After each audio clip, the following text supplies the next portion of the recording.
Are you ready to become yourself? For years, dozens of people from all walks of life have turned to this one man, Leslie Tanner, desperate for the tools to reshape their life in our raised, godless world. Utilizing a unique blend of good-natured humor and brass tacks education, his innovative approach has helped innumerable people reach new levels of consciousness and personal power. Leslie Tanner, a controversial but selfless and massively influential figure, defies categorization. Since he and his life-changing program rose to fame, the expert class has desperately attacked him as a clown, snake oil salesman, or predator, attempting to silence him precisely because he is so effective at helping others become happier and more powerful in their own lives. From the most challenged, the mentally ill, handicapped, women, and mentally retarded, to the most successful athletes, entertainers, business owners, medical doctors. Regardless of your station, Leslie Tanner has committed his life to giving you the tools you need to transform your life. So, are you tired of being in near constant emotional and physical pain? If you could snap your fingers and have $1 million, would you do it? Is there a you buried deep inside whose power and will yearn to be expressed? It's a whole life-changing program. If they get half of what I got out of this program, they're going to have a much happier life. It was fun. I really loved doing the program. I loved learning about myself. It was just amazing. So if you have an interest in transforming your life once and for all, come along. I have so much to show you. In a moment, you'll have the opportunity to call the number you'll see on the screen and speak to me, Leslie Tanner, directly.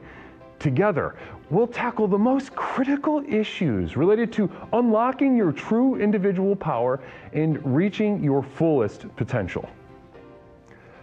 Let today be the first day of the rest of your life. Welcome to Explorations.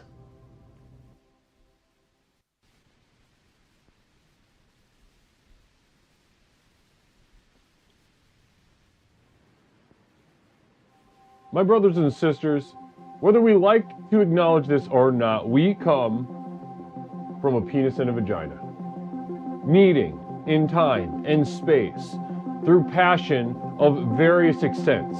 Well, tonight we take a look at half of that source: fatherhood, the penis, the man, the sort of paternal figure in each of our lives. We're going to take a look under the hood and ask ourselves, what does fatherhood mean to you? Tonight on Explorations. Good evening, everyone. How are you doing? It's me, Leslie Tanner, host, creator, and founder of the most effective personal power program in the country, Explorations with Leslie Tanner. The program with which we explore the universe, both inside and out, to unlock and unleash the power coursing through our veins, even right now as we sit and share this program with each other. Tonight, we're going to take a look at a very specific part of our lives, something that we've all had to deal with, and in a way, sometimes in our dealing with it, we've had to not deal with it. Sometimes a father that should be there is not there, and we are left to ask ourselves and answer the question ourselves. What does fatherhood mean to us? Either way, we have so much to get to, and it's going to be very exciting and extremely productive tonight on Explorations. First, I want to say thank you to you all for being here with me. It's wonderful to be with you. It's me, Leslie, and how are we? How are we in chat right now? Blessings and namaste to you. I'll say good evening, Guru. Carl, good to see you, Carl. Papa Tanner from 13th, namaste. N. Dot. Nigel, poor's all caps excited, namaste. Namaste to you. How are we? How are we? How are we? I need to talk to me. Talk to me right now. I need a 13th Juggalo reaching a 65 stream streak. Holy freaking moly, namaste to you. Hypocryptomatic getting a sub to Big D Energy. So Big D getting floated. Getting floated by the missus. They are dating, and Big D is now being floated within the program exclusively by Hypocryptomatic, both here on Twitch and in the community of Devoted Light. Does that feel emasculating? I'd certainly like to know if it does. It should. Namaste. Namaste. I'm doing great, says Nigel. Caught up on sleep this week. I feel alive again. Wonderful. Wonderful news, Nigel. That's great. You know, if there's one person in this community that we need firing on all cylinders, feeling alive, being well rested, it's goddamn Nigel Pennyweather. Nigel Pennyweather has quickly, you know, through his commitment and his transformation, has become, you know, a soft-spoken, albeit soft-spoken, but undeniable pillar here on explorations, with his unorthodox opinions and the bravery with which he shares them. Namaste to Nigel. Blessings. Thank you so much for being with us. Bizakor. Blessings and namaste to Bizakor from YouTube.com. How is everyone at YouTube, by the way? I'm not just talking to Twitch. I'm talking to YouTube, too. How's everybody over at YouTube.com? Talk to me right now. I would love to know. I would love to know. Namaste. Onion Plug, I love your face and I feel pretty nice about it. Blessings to you, Onion Plug. Thank you for sharing that. Thank you for sharing that sentiment. It feels really good. It feels really good. Let's see here. 1 second.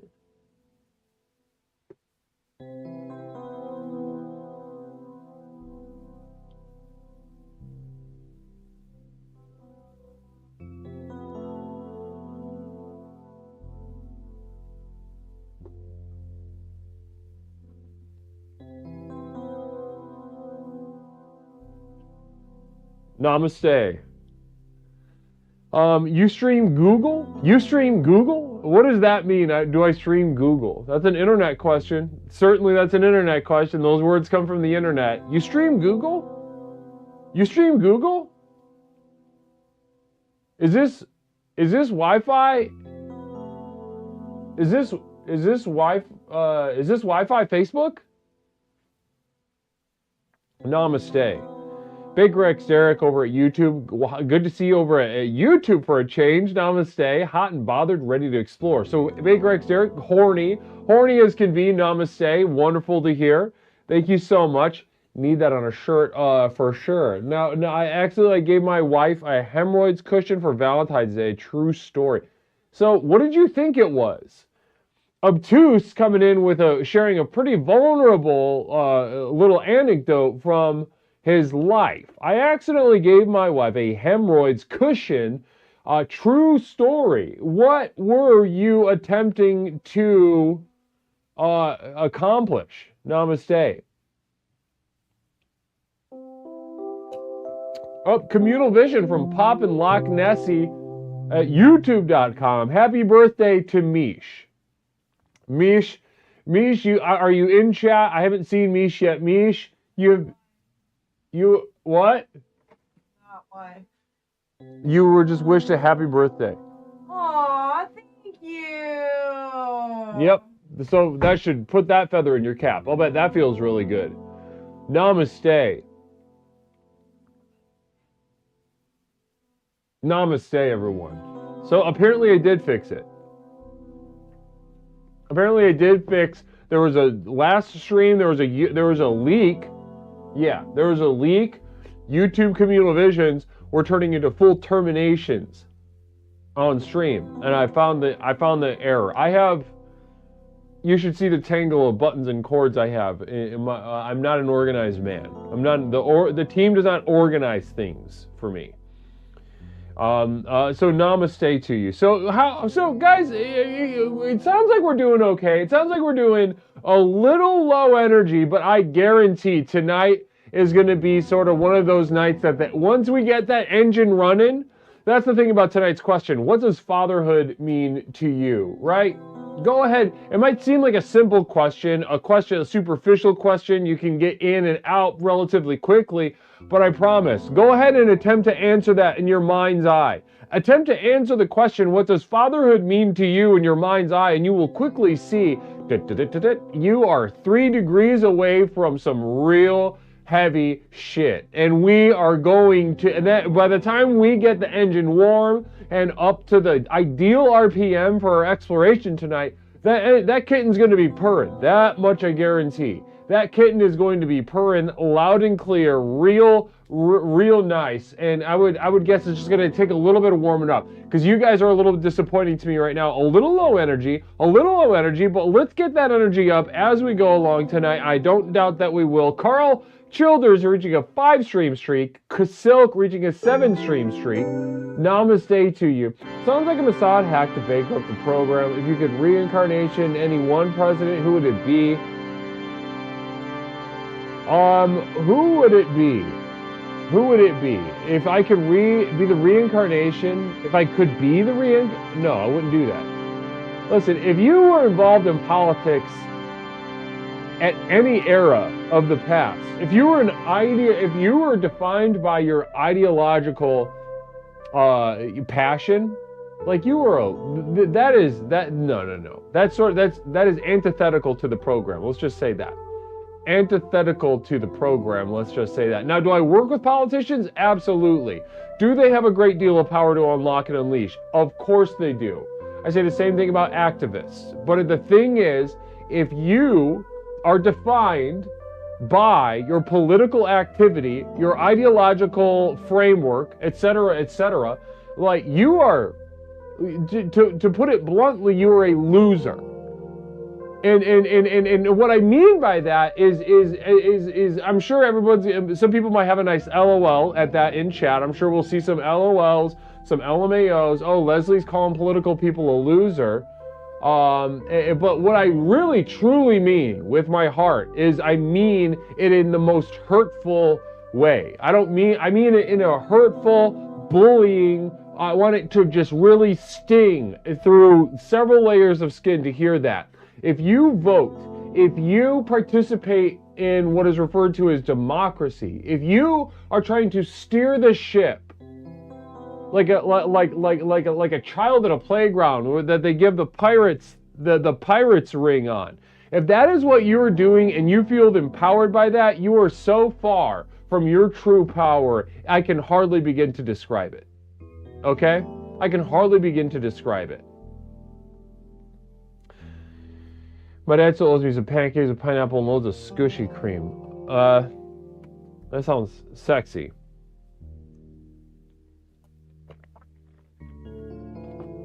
Namaste. All right, so guys, let's get down to business. We got a couple announcements, and then we are opening up the lines. You might notice that Leslie's a little serious tonight, and yes, I am. I'm serious about unlocking the true power that courses through each of your veins. Now, that is my mission. I'm not in so much a playful mood tonight. So you might notice that I don't joke around as much tonight. You are all free to joke around as much.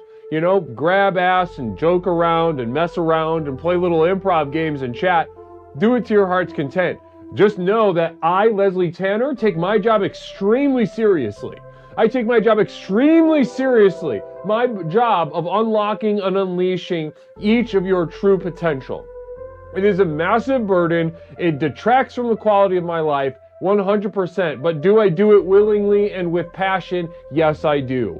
Because I believe in you that much. So if you're looking at this face and you're thinking, oh, he's serious tonight. What's wrong with Leslie? It's because you're a burden. And it's because I take my responsibility of unlocking your power extremely seriously.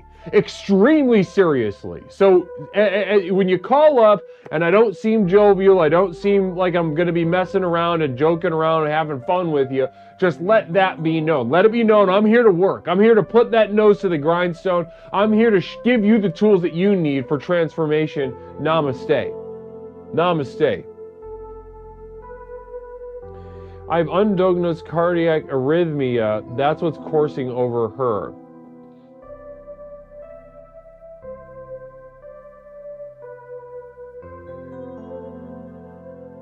Yeah, okay.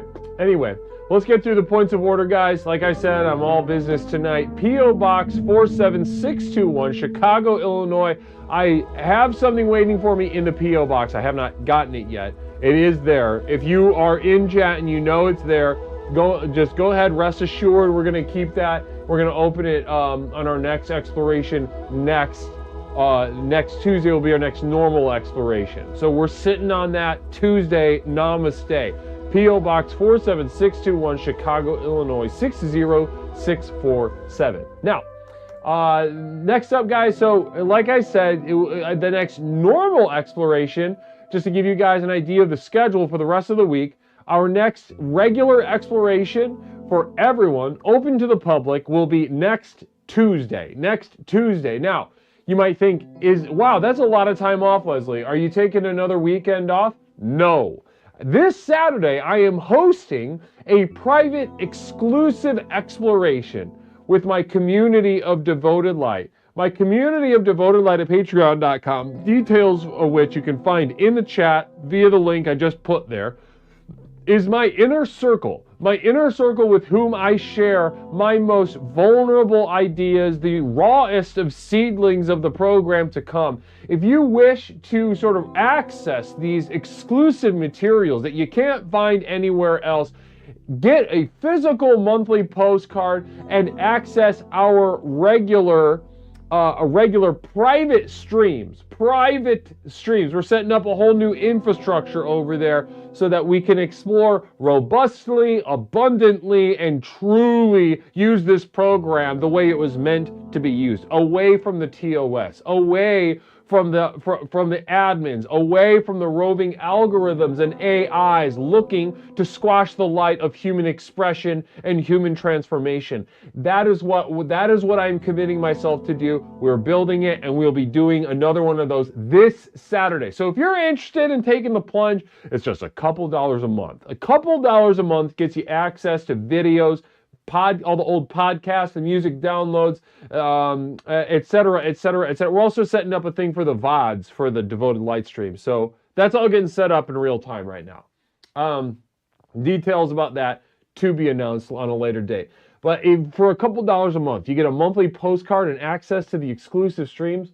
You show me a better deal. You show me a better damn deal. And you get transformation that you can't find anywhere else. Tools of foundational transformation in your life, every aspect of your life, accessing even more acutely the true potential that lying dormant, yearning to be set free. Yeah, sounds like a good deal to me. So guys, if you're interested, go ahead, click the link that you found in the chat and take advantage of this opportunity today. Now, like I said, I'm not messing around today. I'm not joking around. I'm not going to sit here and play a bunch of little improv baby games with you from chat. Oh, look, you said a funny word. I'm going to say stuff about that for 15 minutes. No, we're getting down to brass tacks because tonight's question is beefy. I got a lot of people with weird childhoods in chat, and it makes you very powerful, but let's just say we are cutting right to the bone tonight. Cutting right to the bone. What does fatherhood mean to you? Ladies and gentlemen, give me a call, 872-205-9484. 872-205-9484. The line is open. Let's access some power. Let's get down to work tonight, guys. I want to talk to you. Namaste.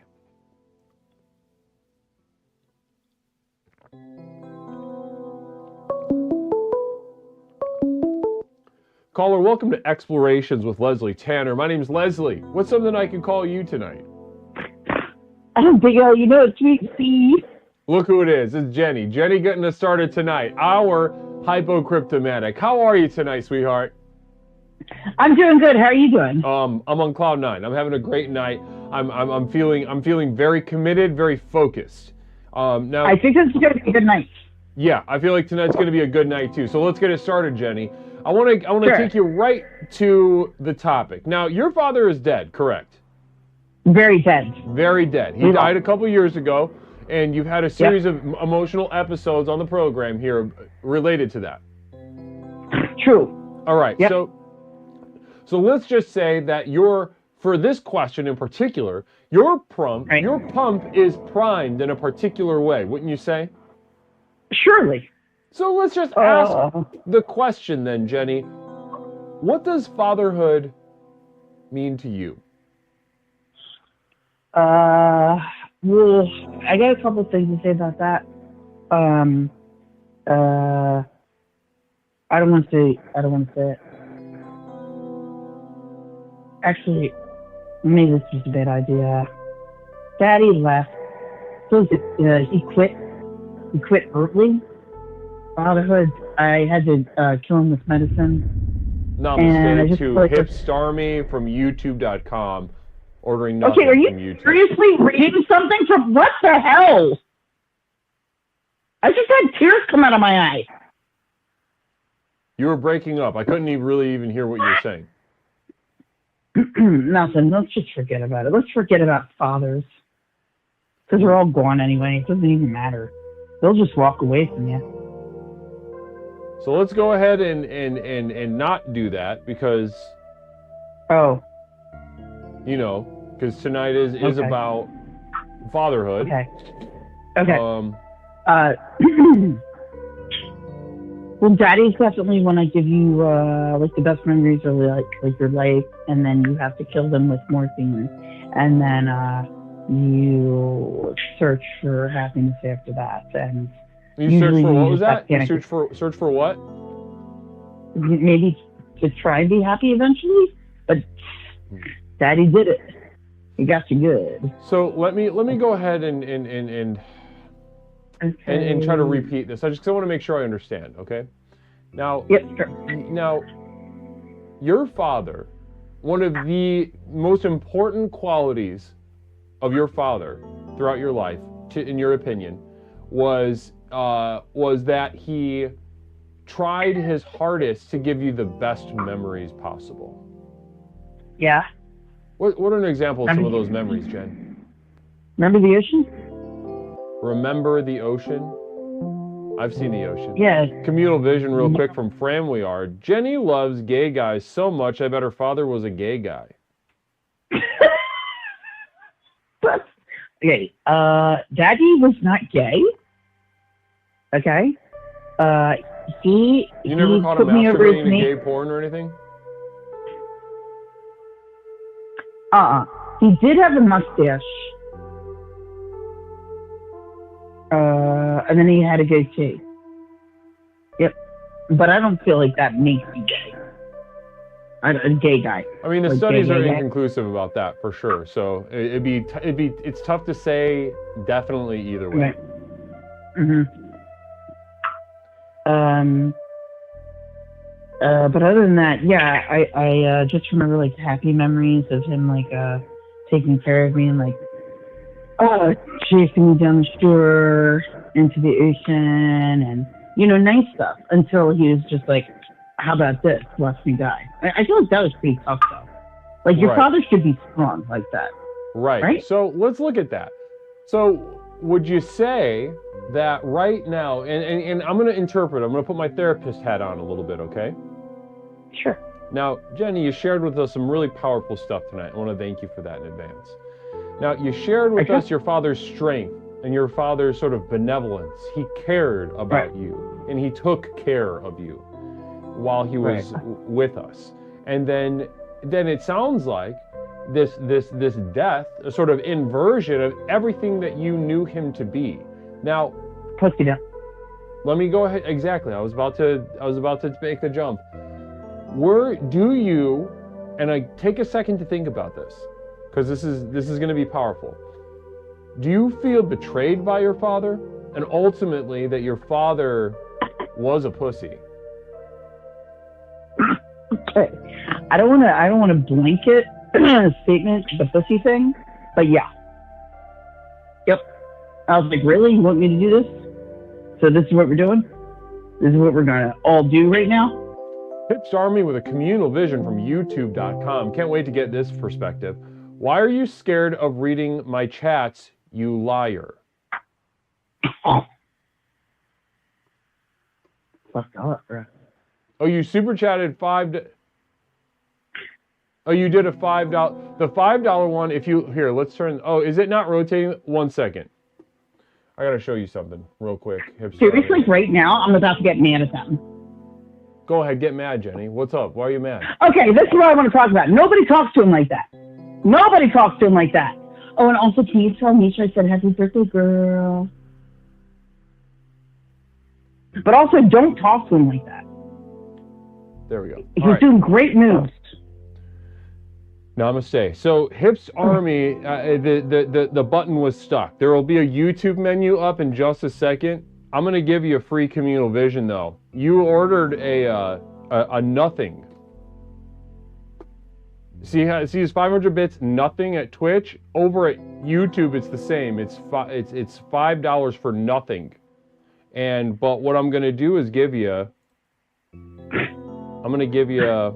a communal vision because you thought that's what you were getting. Because I'm generous. True. I've got to be honest, I'm generous. I'm extremely generous. He could have just ignored your existence forever. Mother Nipplebottom, when did you realize your father didn't know what he was really doing any more than you know what you are doing? Oh, no. I'm just trying to survive. Yeah. Daddy got sick. He was sick for a long time. Mother Nipplebottom. Catch me outside. Catch me outside. Listen, I'll get your communal vision. Let's just try this. How has your grift gotten so carried away you're now yelling at your audience? Your ego is... Oh, this is hilarious. I don't know how this even happened. 1 second. I bet this caller... Pop and Loch Nessie. I bet this caller's you know what stinks like nasty. What is that even close to meaning? Say that again. Pop and Loch Nessie. Let's see. I bet this caller's you know what stinks like nasty.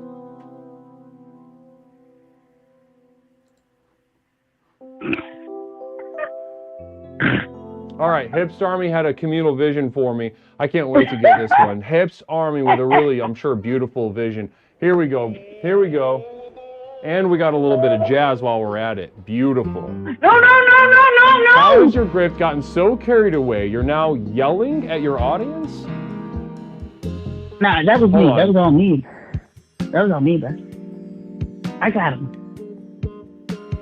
Did Dad get sick with HIV from getting fucked raw in the butt by gay guys at random truck stops? From Bramley Art. That's a cheap joke. I'd like to say that's a cheap joke because that's like not true at all. And I'd be like anybody that you run into the road, like, and they make it like a joke and they don't know what jokes are. No. Are you gonna take out this silly joke? Namaste, Chrismac. Did you mean for that to be a termination? Talk to me. No, because he doesn't, because he's got to put more. You told me all those times. He's like, I'm going to put that in my pocket. I'm going to put that in my pocket. You can't do that. You can't do that, Les. You can't do that. I did it perfect. They had to too. Yes, he did. Yes, he did. Namaste, Chrismac. Putting the hammer down. Now, we are going to do this Hipster Army because I think it's a really, it's not very often that I'm challenged openly by somebody in the chat like this. So I'm going to really relish this. How has your grift gotten so carried away you're now yelling at your audience? Your ego is getting the best of you. You need me now, says Hips Army. Listen, there's so much to say about what you just shared, and I don't do a single thing. I'll say this right off the bat. Everything I do is calculated and run through a filter of what my followers need, period. I don't do anything on this stream that my followers don't absolutely need to unlock their potential. That is every square inch of my heart and mind is devoted to this one thing. Do you think it's an accident that I run the most effective personal power program in the country? No, it's not an accident. Okay? No, it's not an accident. So if you see me yell, if you see me laugh, if you see me giggle, if you see me take a nap, if you see me pull my pants down and show my prolapsed butthole, squeeze out a soft, warm log of human poop, then that is what my community of followers need. Period. But I appreciate the opportunity to share that. Blessings. Hips Army, I love the energy. If you feel another challenge to me, go ahead and speak up. I do enjoy this.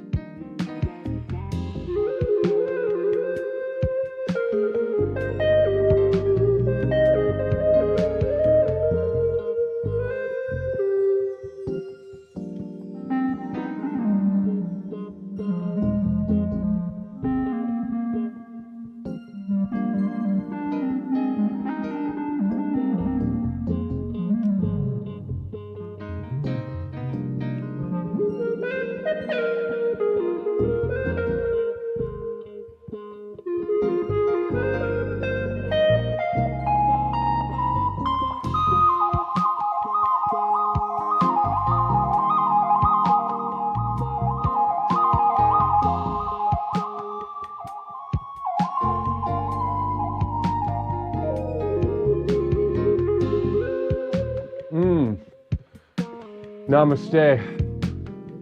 How are we? I'm sorry, Liz, I had a moment of doubt there, but if you need to poop on stream for your followers, I trust you. Blessings and namaste to you, Anti. Blessings and namaste. Thank you, everybody. Norse Herald, Jen claims to hate Jazz Expresses, but gets mad about being terminated during a Jazz Express. Interesting. Interesting. That is a really good point. Norse bringing up a really good point. Jen always says, no, I hate the Jazz, but then when being ushered off the stream, termination during the Jazz, she's all bristles, right? A little porcupine with the bristles out. Namaste. Chrismac, thank you again for that very generous termination. Blessings and namaste to you.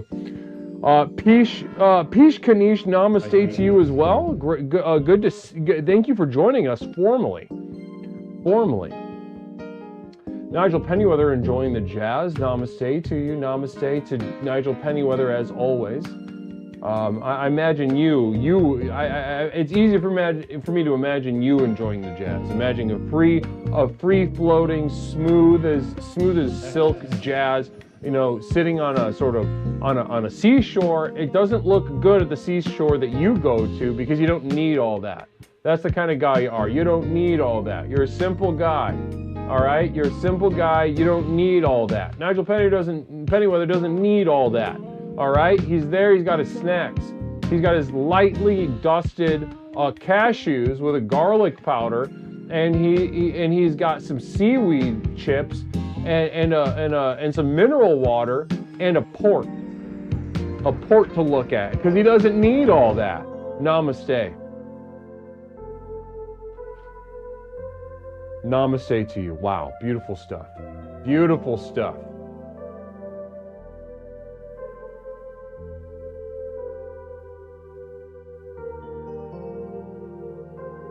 You can't say pussy in super chats.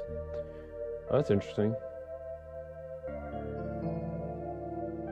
Oh, I bet this caller's you know what stinks like nasty.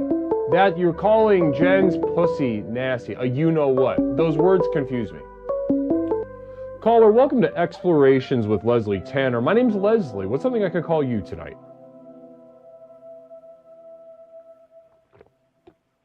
Caller, are you there?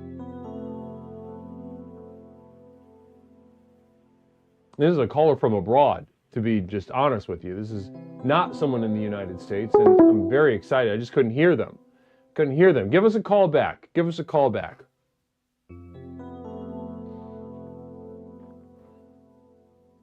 What does fatherhood mean to you? So one thing I wanted to get to with Jenny when we ran out of time, though, is this kind of ultimate failure of her father. Failure of this idealized father that only if Papa was around, then my life would be stable. And thank God he's not around, because we can see how powerful this young woman is.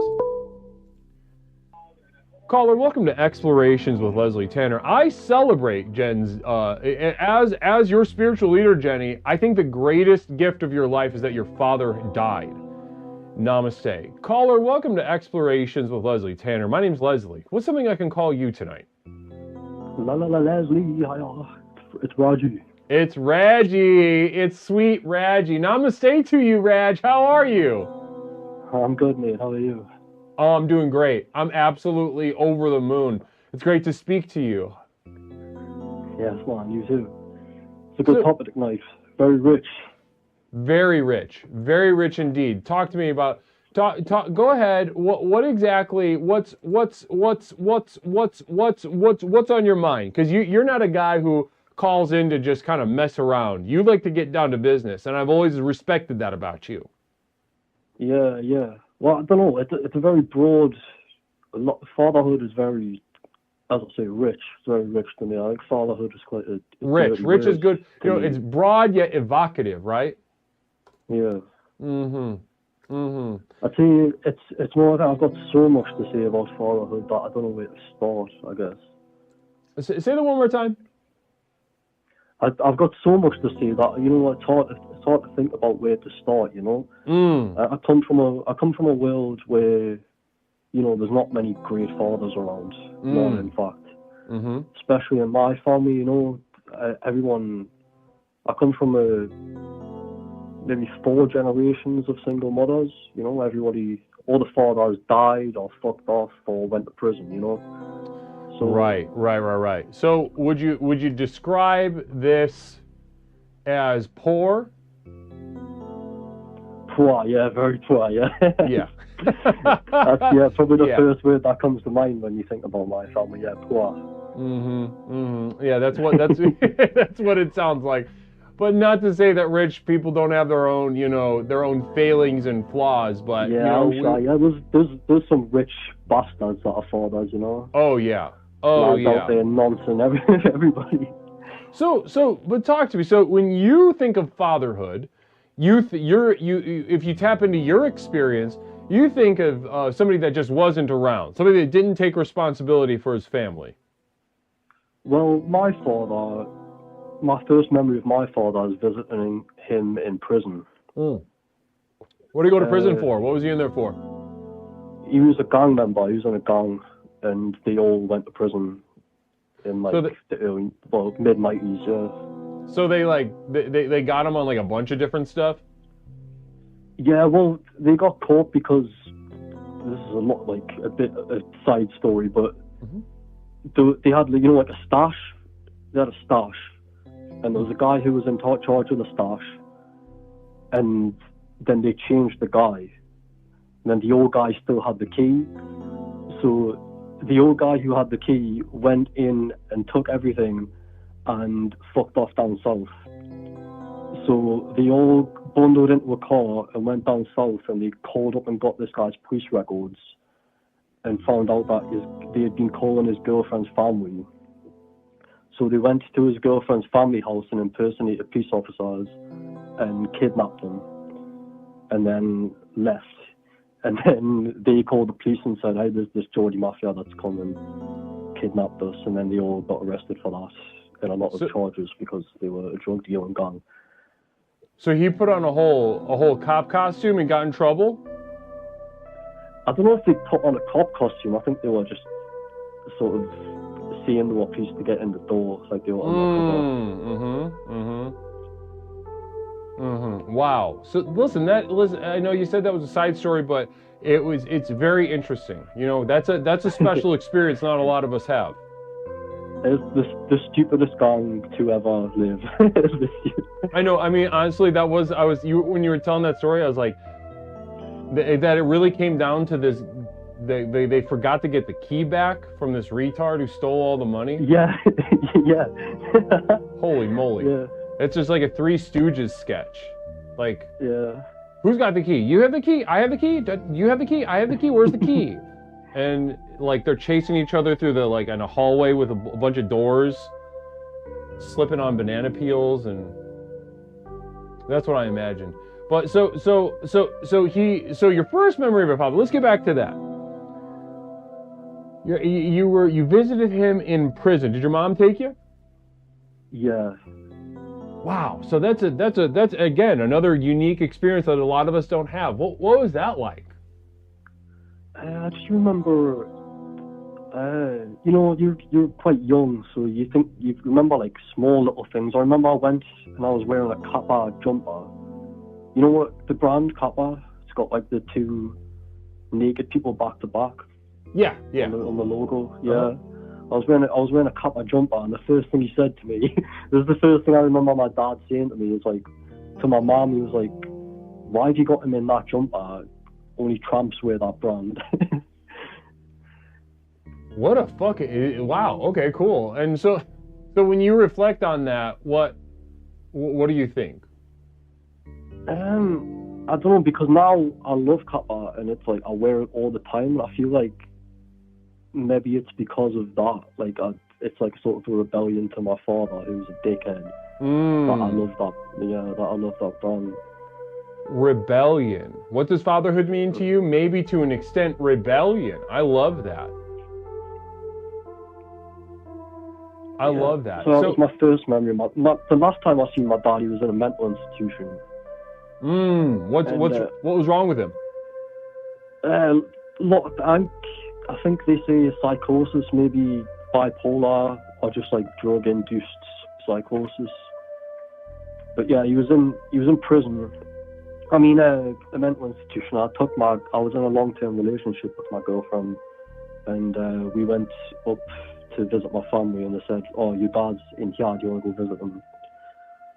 So we went, and he'd been getting in trouble because he'd somehow been smuggling drugs into this mental institution, selling them to the other patients, and getting them riled up. So he couldn't help himself. Nah, he's just one of those guys who's, he's just a danger to everybody around him. He's a very violent man as well. Everybody who knew him back in the day said he was like the best fighter in town as well. So yeah, he's insane and incredibly good at being violent, which is a terrible combination. Yes, I mean it's good if you're on his side. Yeah. And let me even qualify that a little more. It's good if you're on his side, and it's like appropriate. Like if someone cuts you in line and he starts, beating someone to death, then it's like it's not good that he's on your side because he's beating someone to death at a yogurt place. I'd say it's good to just not be around him in general. Like, he's a guy who's so volatile that he could just switch on you in an instant. That's the thing. Yeah, and at this point, that's the thing. I think, I don't know if there's any therapists in chat. We have Rihanna's Bananas with a quick communal vision perspective I can't wait to get. Namaste, Rihanna. Is your dad Jason Statham in the Crank movies? He is bald now, but he's not white, and I think that's the end. He's hard and he's bald, which I guess is two things that he has in common with Jason Statham in the Crank movies. I think that's the Jason Statham. Is your dad hot? Nah, I'd say he's ugly as fuck. All right, so yeah, we're not talking about Jason Statham. Apparently he was good looking when he was younger, but time's not been kind to him. He's. Well, that's also a thing about poor people, right? Too, like he could have been like real hot to trot to other like poor idiots that are just kind of in that mindset. My mom seemed to like your mom. Yeah. Pepperoncini, quick communal vision. Does he pull a knife out when he fights? I know you blokes out there on your little island love your blades. He's got because the reason he was in that mental institution was because he robbed a shop, but it was armed robbery, but it was with a pair of nunchucks. So, and he only took a pouch of baki as well. He didn't actually take any money. He just robbed the shop with a pair of nunchucks for a pouch of baki. Nunchucks. Yeah. Nunchucks. Wow. Old school. I mean, in a part of the world, yeah, I guess that's old school. I don't know if it's old school in the United Kingdom. Do they have a history of ninjas in the United Kingdom that I don't know about? I guess we do have problems with people using samurai swords and ninja stars. They had to outlaw them because people were getting them from like magazines and going on holiday to Spain and bringing them back. And yeah, a lot of gangs were using them. My mate had a samurai sword, and we were in his kitchen playing Fruit Ninja, and he just cut his whole fucking hand open. That was a fun night in the hospital. Wow. Well, listen, I think that this is a tremendous. Guys, wasn't, first of all, just on a very superficial level, wasn't this a rich story from Brother Raji tonight? wasn't this a little peek under the hood that was just like you just took us on a ride, brother. You have a unique experience with your father, your sort of mentally ill, degenerate, violent, probably at this point functionally mentally retarded father. Between the untreated bipolar and the substance abuse and the violent, probably the head trauma, there's no coming back. You know, he's out. Yeah, that's the thing. It's just the only thing for him is for him to just be institutionalized. There's nothing for him to do on the outside world except for cause a nuisance. But I think I said in the chat he was in prison. Last I heard he was in prison because he has a upstairs flat, and his downstairs neighbor went away to work, and my dad basically dug a tunnel into the downstairs flat and lived in his house and ate his food, and when the guy came back, he was having a bath and eating a bowl of cereal in his house, and he got sent to prison for that. They decided the mental institution wasn't enough, they'll send him to prison this time. That's one of the funniest things I've ever heard. It's fucking hilarious, isn't it? I know it's sad this man's just so far gone, but fucking hell, that's funny. That's easily one of the funniest things I've ever heard, because it's not even, it's not cool or passionate or imaginative. It's just confusing. Yeah, just imagine being that guy coming back from a hard day of a hard weekend of working away on the rigs, and then you get back to your house and my dad's in your bath eating your bowl of cereal. Yeah. And wow. Listen, I think I don't listen. I'm going to say something that might be a little controversial.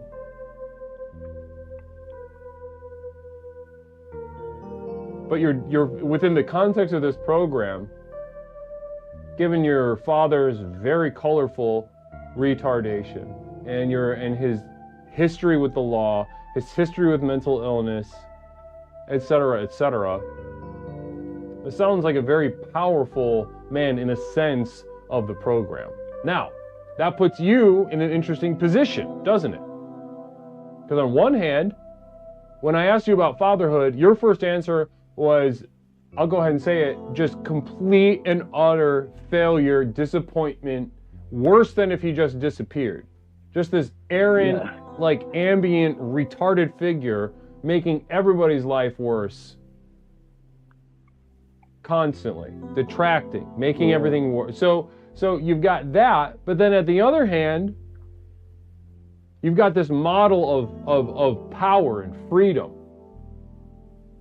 Of imagination to some extent, and absorbing the consequences of this retardation, never having a solution, always continually making the same mistakes over and over again, but somehow has not killed himself.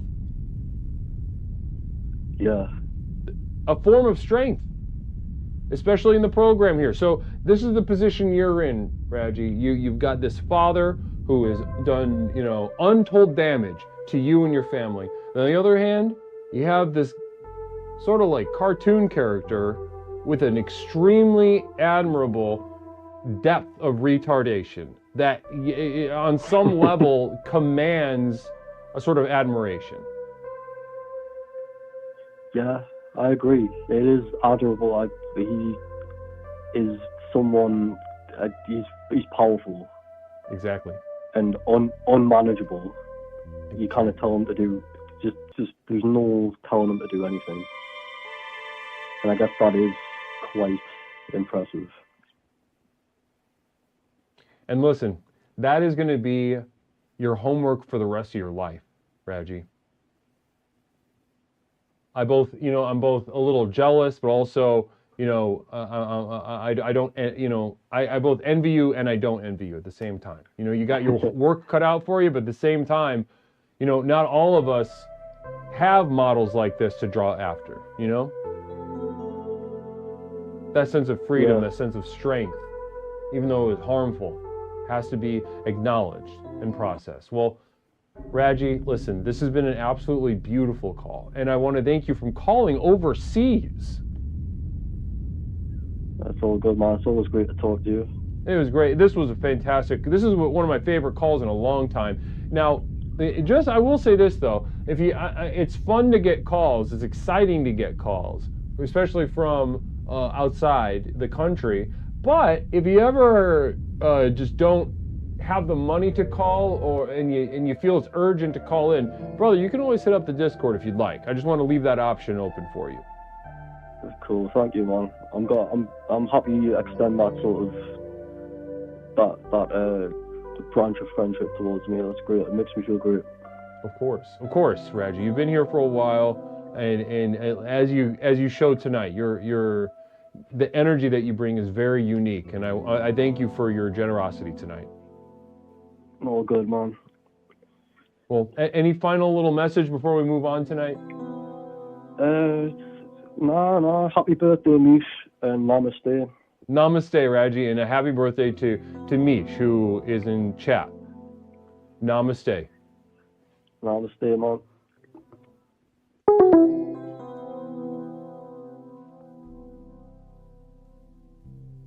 Undeniable. Listen, I've long said that now, those of you that are millennials and older are going to be able to relate to what I'm about to say in a particular way, right? Most of our conscious modern lives have been characterized by a sort of pathological autism. You know, by a multitude of factors.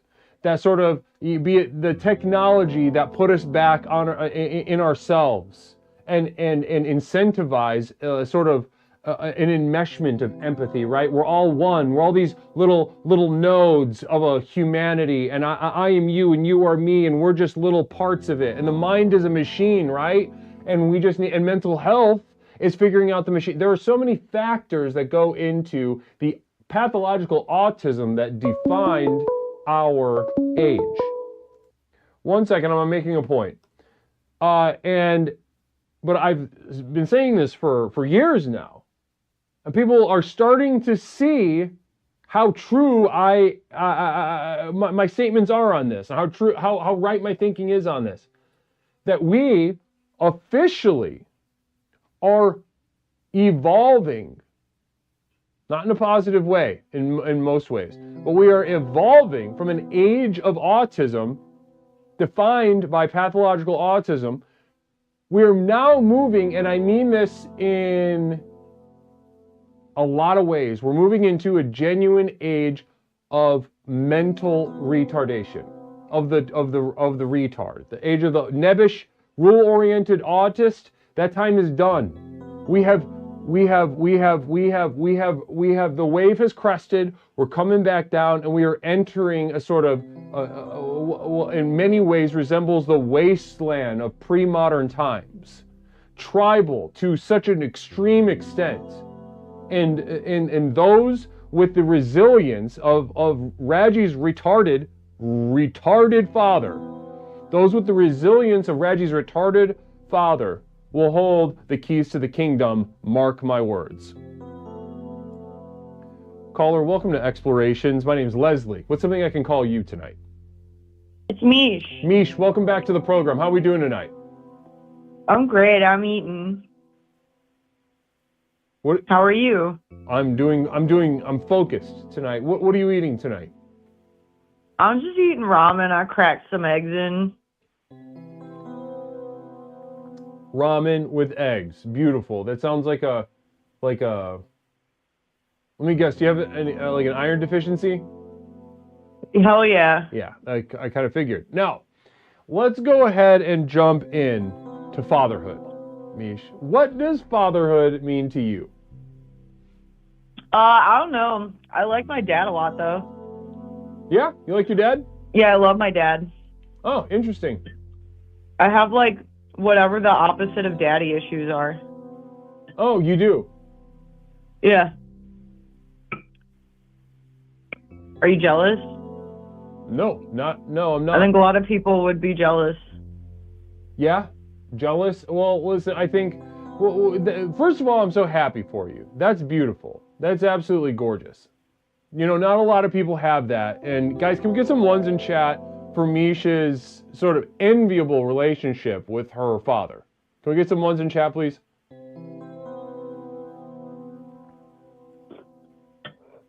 Now, tell us, you know, you sound like you're flourishing, but give us an idea. What does the opposite of daddy issues look like?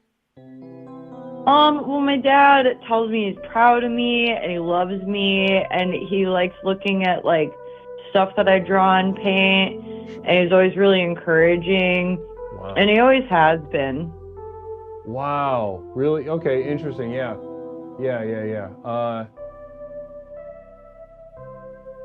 And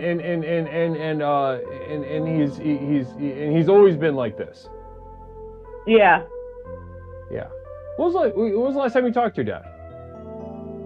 A couple weeks ago, I called him. Okay. And it was his birthday. Oh, happy birthday, huh? Yeah. Happy birthday. Is he? What'd you guys talk about? We talked about his birthday. He said, because he has ulcerative colitis, so he couldn't eat fun food, and he was a little bummed about that. And he said he missed me, and yeah, he just caught me up to speed on what he's been up to, which is mostly just watching TV and watching birds. I don't have mommy issues. My mom's not a narcissist. If anyone in chat could shut the fuck up about that. Well, your mom doesn't necessarily have to be a narcissist to have mommy issues. Yeah. You know, there's a whole host of things that can cause mommy issues, and daddy issues for that matter. But, you know, narcissism is a particular one, though, right? You know anybody with narcissistic mother? Huh? Do you know anybody with a narcissistic mother? Oh yeah. What's that like? I mean, I know what you mean. I'm a therapist, of course, but go ahead and regale our chat a little bit, because I don't think not all of them are going to know. I've got some friends with eating disorders because their moms would judge their bodies very harshly. I had one friend who their house got foreclosed and her mom made sure that she had somewhere to stay, but that her two children were just effectively homeless and living out of their cars after that, and they'd break into their foreclosed house at night to sleep. Right. And you haven't had to deal with anything like that. Nah. Right.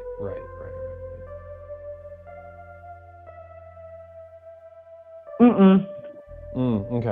Right on. Well, listen, I think one thing about these words, mommy and daddy issues, it's funny, because, like, you know, when we think mommy and daddy issues, we think of usually something like that, something very particular. Somebody who really, you know, ran your little ass like a dog around the block throughout your childhood. And gave you some very obvious neuroses and whatnot. Now, when you think back to your, you know, give us some positive fatherhood experiences. Well, you know, Raji, obviously not a lot there, not a lot of positive experience. What are some examples of a positive father experience? My dad used to play baseball with me in the backyard when I was real little. You know, with like a big plastic bat and a plastic ball. Because I was probably like 5 or 6. Mm-hmm. And he would call me Slugger, and every time I'd hit it over the fence, he'd really celebrate that, and he was so proud of me. Oh, that's wonderful. That's a really nice memory. It is. It's very cute. Yeah, it's cute. I can imagine, you very small and just excited to do something like that, and your dad making you feel really special in that moment. Yeah. I wish all children had that. Yeah, every time he sees like a little thing that I drew or painted, he's always just like, man, you're so good at this. You're so much better than a lot of people who even do this as their job. You should do something like that. And I'm like, thanks, Dad. That's so nice. So what do you think about, a lot of people, and this is another thing too, a whole opposite side of this mommy issue, daddy issue business. Some people, they look at their problems and they think, this is because my mom did this and my dad did this. And what do you think about all that? Do you think that gets said a little too much? And what do you think about that whole mindset? No, I think they're right. Okay, interesting. So that every single time, Namaste to Galactic Feline 44, daddy issues aren't for the weak, says Galactic Feline. Daddy issues aren't for the weak. I mean, honestly, I've met some pretty weak people with daddy issues, to be honest. Just as a therapist, Galactic. I know it probably gives you a sense of strength to have to even overcome the slightest amount of what gets referred to as daddy issues, but I've met some really weak, stupid, and I'll be honest, bad people who with daddy issues. Very powerful within the program, but needs to be said. And I honor and acknowledge them. This program is not just for good people, smart people, strong people. There are a lot of weak retards here. There are a lot of weak, stupid, bad people here. So when they say that this is what my mom did, and this is why I'm like this, you're like on their side. You're like, hell yeah. Yeah, for the most part. Okay, for the most part. Sometimes I'm like, well, what are we doing about it now? Right. That's such a good question. How often does that pop into your head? Depending on the person, almost every time they bring it up. Depending on the person, almost every time they bring it up. Right, okay. So if you read it on them, you're like, you're hiding from something. You're making excuses. Yeah, like, I'm sorry your life sucked with your parents, but if you're aware of that being the root of your issues, what are you doing about it? Right, and like, me, and I say this even as a therapist, sometimes when I see that they're doing that, when they're making excuses, part of me kind of gets, like, I get a little pissed off at them. I get a little resentful. You know what I mean? Yeah. I get a little like, some people really have a hard time, and they don't have the, I've seen people work through a lot of difficult stuff, and to see you kind of like lick your wounds and stay in this little baby mindset, it pisses me off. Yeah. One Ron Chef, explorer, failed parent of several. Namaste, One Ron Chef. Ooh, failed parent of several. They should call in. 6 months with One Ron. Give us a call, brother. But it's also very powerful, right? To play the victim. Uh-huh. It seems like it could be fun. It seems like it could be. You don't have a lot of experience with that? No. No. No, I'm so strong. So you're so strong. Yeah, I'm so strong. Okay. Right. You're jealous. No.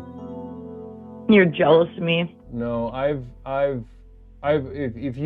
I could share with you directly the knowledge of how far I've transformed, your mind would shatter. It would shrivel.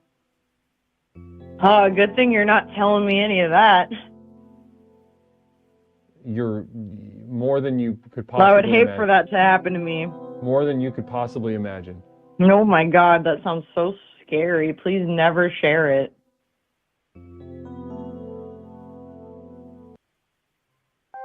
So tell us, Mish, what does thriving look like? It looks like eating. What does an idyllic experience look like? Huh? What is strength? What does an empowered, modern woman look like? Well, she eats a 25-cent packet of ramen with 3 eggs cracked into it for dinner after working her restaurant job she hates. Okay, so listen, I'm going to be honest with you. That doesn't sound strong. It's pretty strong. I'm not going to, like, die on purpose or something. Well, you're not going to commit suicide, so you're strong. So it's strong? For sure. I mean, I guess we gotta. We're stretching. We're stretching a little bit. I feel like. I don't stretch. I'm very tense. I know. But so you hate the job. You're done with that job. You don't want it. You don't want to do that kind of stuff anymore. No. So why are you doing it? Because I need money to live inside. You're the universe enduring itself, tolerating itself. Okay, say that one more time. I need to have money to live inside. Okay, yeah, for sure. Why don't you do something else? I tried, and no one will get back to you. Okay, right. So you just kind of closed up shop. Frizzle-legged, strong, powerful women do not drink water. They get really dizzy all day and then come home and urgently drink Pedialyte. So strong women, they're dehydrated. Are dehydrated because they and anemic. They're not aware of their body. They have a severe iron deficiency. They have no idea what's going on with their body until it's an absolute crisis. Yeah. Look, I didn't even know I was hungry until it got scary. Yeah. So your body, in order for you to listen to your body, to inhabit your body, you had to be afraid. Right. Alarmed by your body to even be aware of physical reality. Okay. Interesting.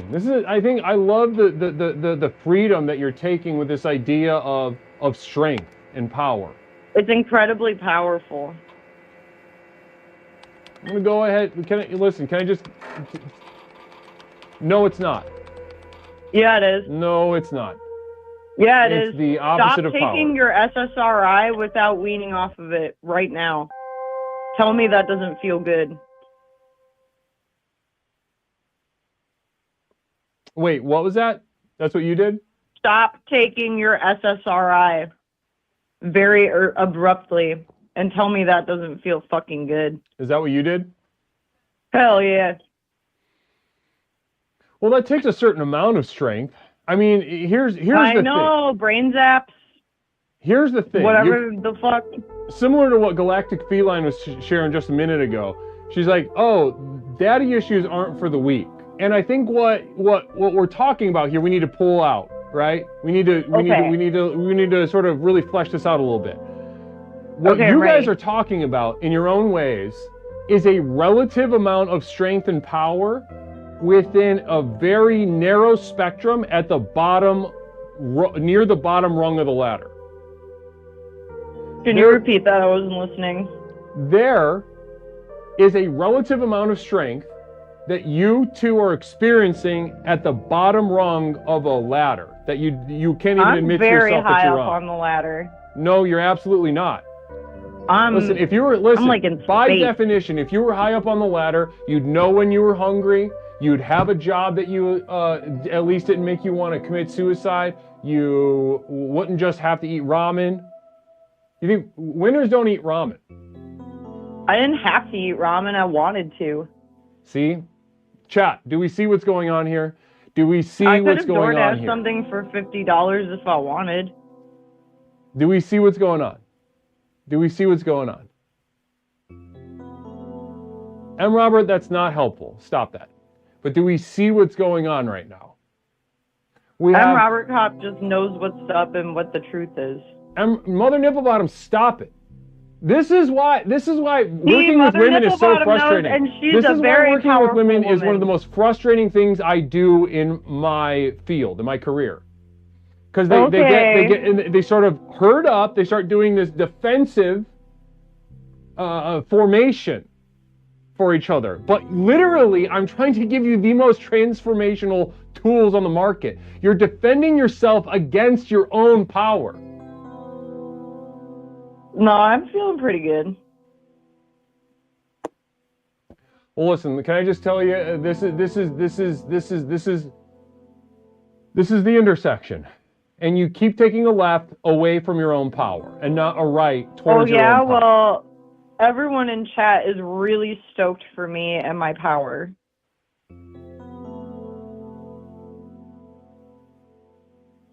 And you're jealous. You're a jealous little jealous. Well, listen, part of me doesn't even want to do this, but we're going to do a poll. Now, I want you to be goddamn honest, all right? Is I will niche be. powerful? Peppercorn says, I'm always on the edge and I feel great. See, there you go. This is what women, this is one of the least powerful things that women do. Claiming power without even like admitting how brutally vulnerable and weak and tired that they are constantly. You are so jealous. No, bacon strips, bacon strips, bacon strips, Jack Daniels. We put bacon on the bacon, then wrapped the bacon in more bacon, deep fried it in bacon grease, served it with a side of bacon. Doctor said, you'll die. We said, add cheese. Guy Fieri felt the disturbance in the force. 420,000 calories, 0 regrets. 1 trip to the emergency room. Epic mealtime, baby. Jack Daniels, bacon strips, more Jack Daniels. And I've always said that. Well, listen, we got about 2 minutes left on this poll, and we'll see how this goes. That's such a long poll. I'm doing a 3-minute poll. You got to do. If it's not 3 minutes, people don't participate. No. I don't understand why more people don't participate in the first place, to be honest. But people are very slow to act. Not me though, because I'm so powerful. I voted immediately. Mish, in order for you to access your power, you need to admit how not powerful you are. You are so jelly. No, I'm not jealous. This is a psychic defense against your potential, and I, Leslie Tanner, as someone who cares about you, wants you to put the little plastic sword and shield down. You are jealous that my dad tells me he loves me, and there's a lot of cute home videos of us hanging out, have fun. No, I'm not. Yeah, you are. I mean, you wouldn't understand. If I tried to explain the context in which I am not any of those things, your mind would shrivel like a raisin. Oh, geez, don't tell me then. I'm so far beyond anything you could possibly comprehend. Oh, geez, I'm glad you're not telling me. That sounds confusing. I have been trying to tell you for the past 20 minutes and 44 seconds. You haven't told me shit. You just keep You're not telling me that if listening. you You don't told want to me, hear it. my mind would explode. You don't want to hear it. No, you can't even word it because you're weak. Unlike me, who's very powerful and strong. This is called projection, everybody. This is, you know, I hope women in the future study this. To see, They'll study how to be a really hot, sexy girl boss like me.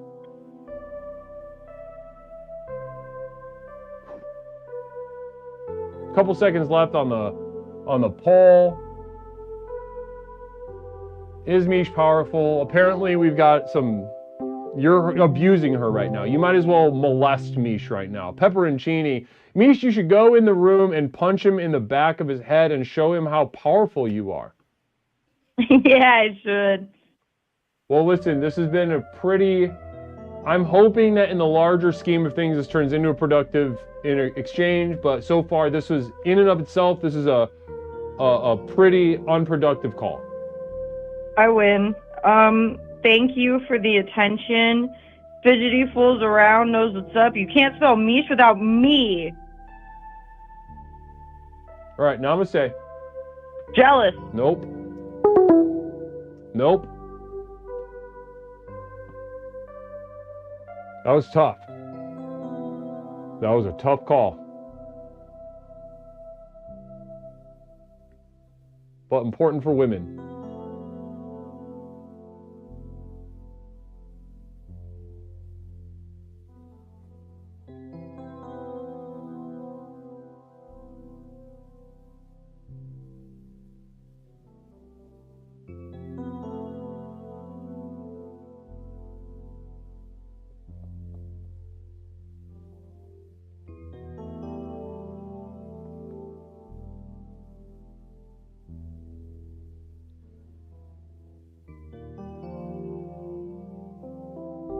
Jessica Bears with the Communal Vision. Can't wait to get this perspective. Thanks so much, Jessica.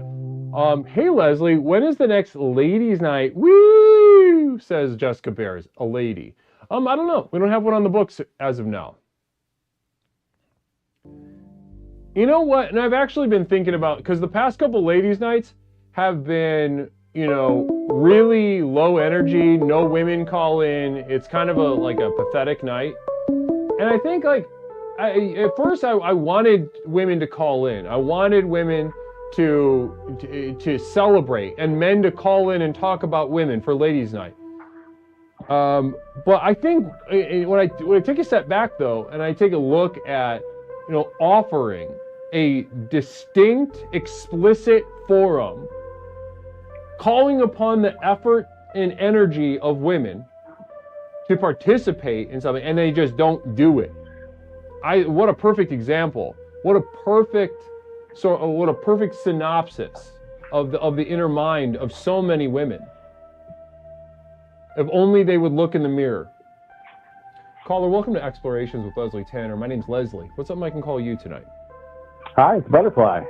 Butterfly, how are we tonight? I'm doing pretty goddamn good. How are you?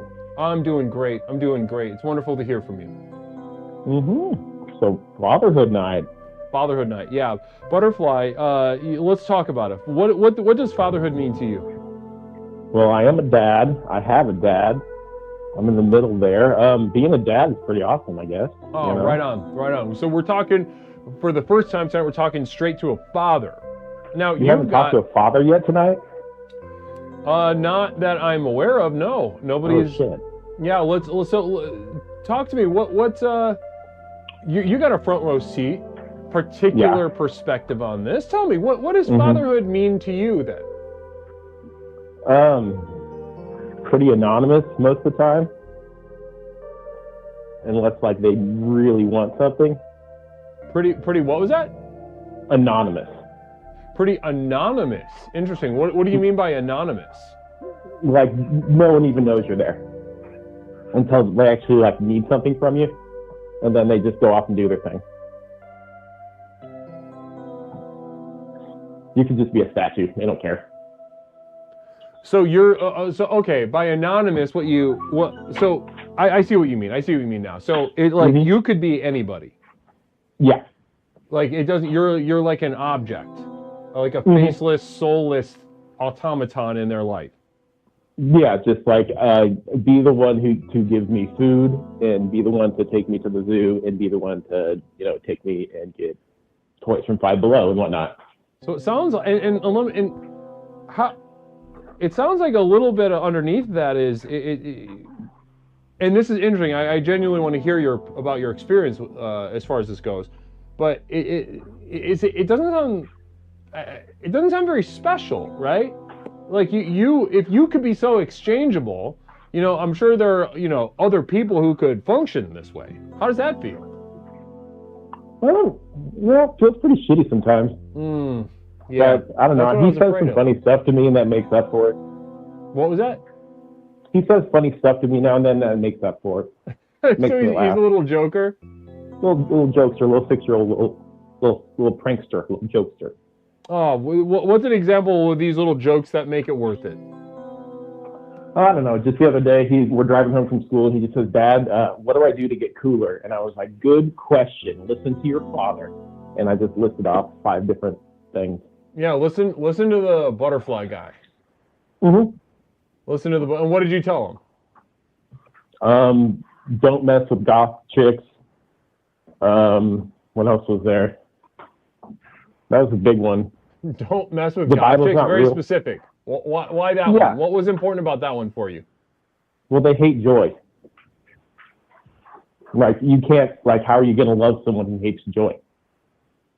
Yeah, right.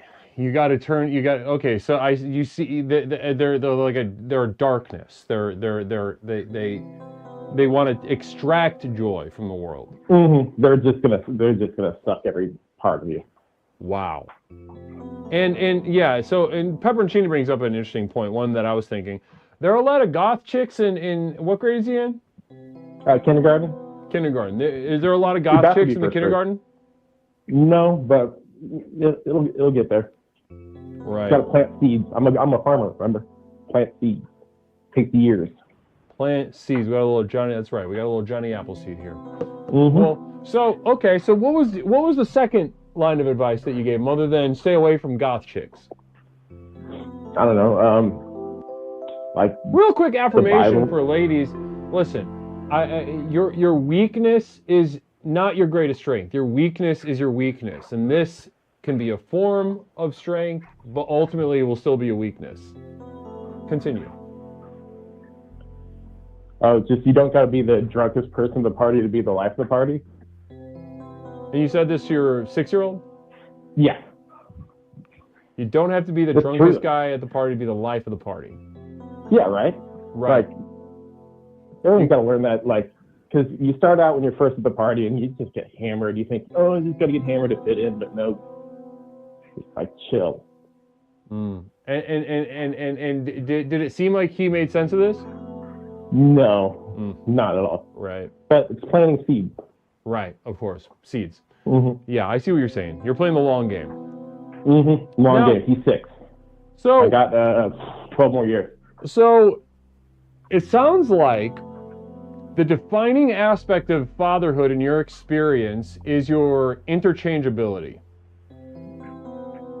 Yeah, I mean, for a little bit. He is just awesome, dude. Like, it's just like, I don't know. Awesome. You see, okay, speak to me about everything that. About him is just awesome. I can't say any, like, I'm not going to shit talk my child. Like, he's just a fucking kick-ass kid. And I don't know what else to say about it. No, talk to me. Listen, no. I'm not even talking. I mean, a child's a child, you know? Sure. People can say positive or negative things about them, but it's like you're like a little marshmallow that just repeats shit. Like you don't like, yeah, you've got personality that's developing, but you know, anybody that's got like, that starts talking about children like they're adults, positively or negatively, is kind of a weird move. Yeah, I've gotten a little bit of a problem with like the older relatives and stuff. Like, you got any little girlfriends and stuff like that? I'm like, shut the fuck up. Just shut the fuck up right now. We're not doing that. We're not doing that right now. Fuck you. Now, okay, so I want to talk about your experience. Your interchangeability, my first reaction to that is like, oh, there's a degree of sadness to that. But then you said, next you said, that's actually awesome. Speak to me about that. Why is it awesome? What? To just be an anonymous, faceless, soulless object. I don't know, because he just like comes and gives me hugs sometimes. It doesn't matter. That's all that, you know, comes back to me. Like, they're always just going to cause you pain. Like, always going to cause you pain, but it's just a, like, couple of funny things they say now and then. Or like when they don't hit you in the balls, when they're jumping on you. That's pretty cool.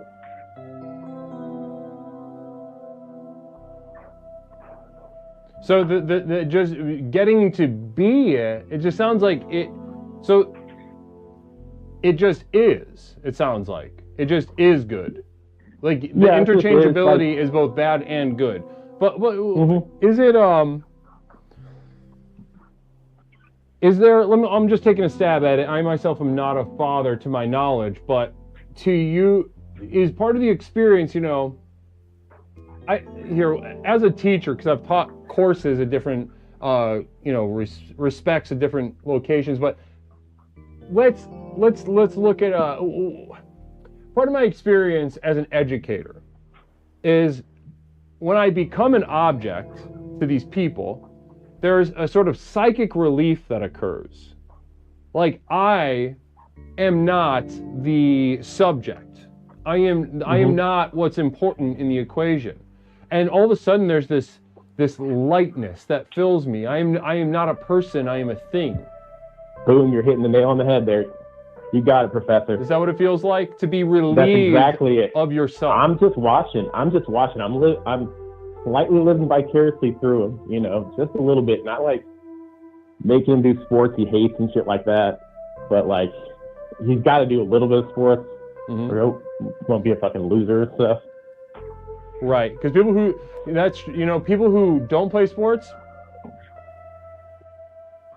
A little bit. I mean, like not like high level, but you got to do it. You got to be part of a team at some point, right? Right. You got to move around a little bit. Namaste. Failure. Namaste. Said like a dad ready to fuck his kid up, says Not Mish. We're doing soccer this year. It's gonna be, yeah, okay.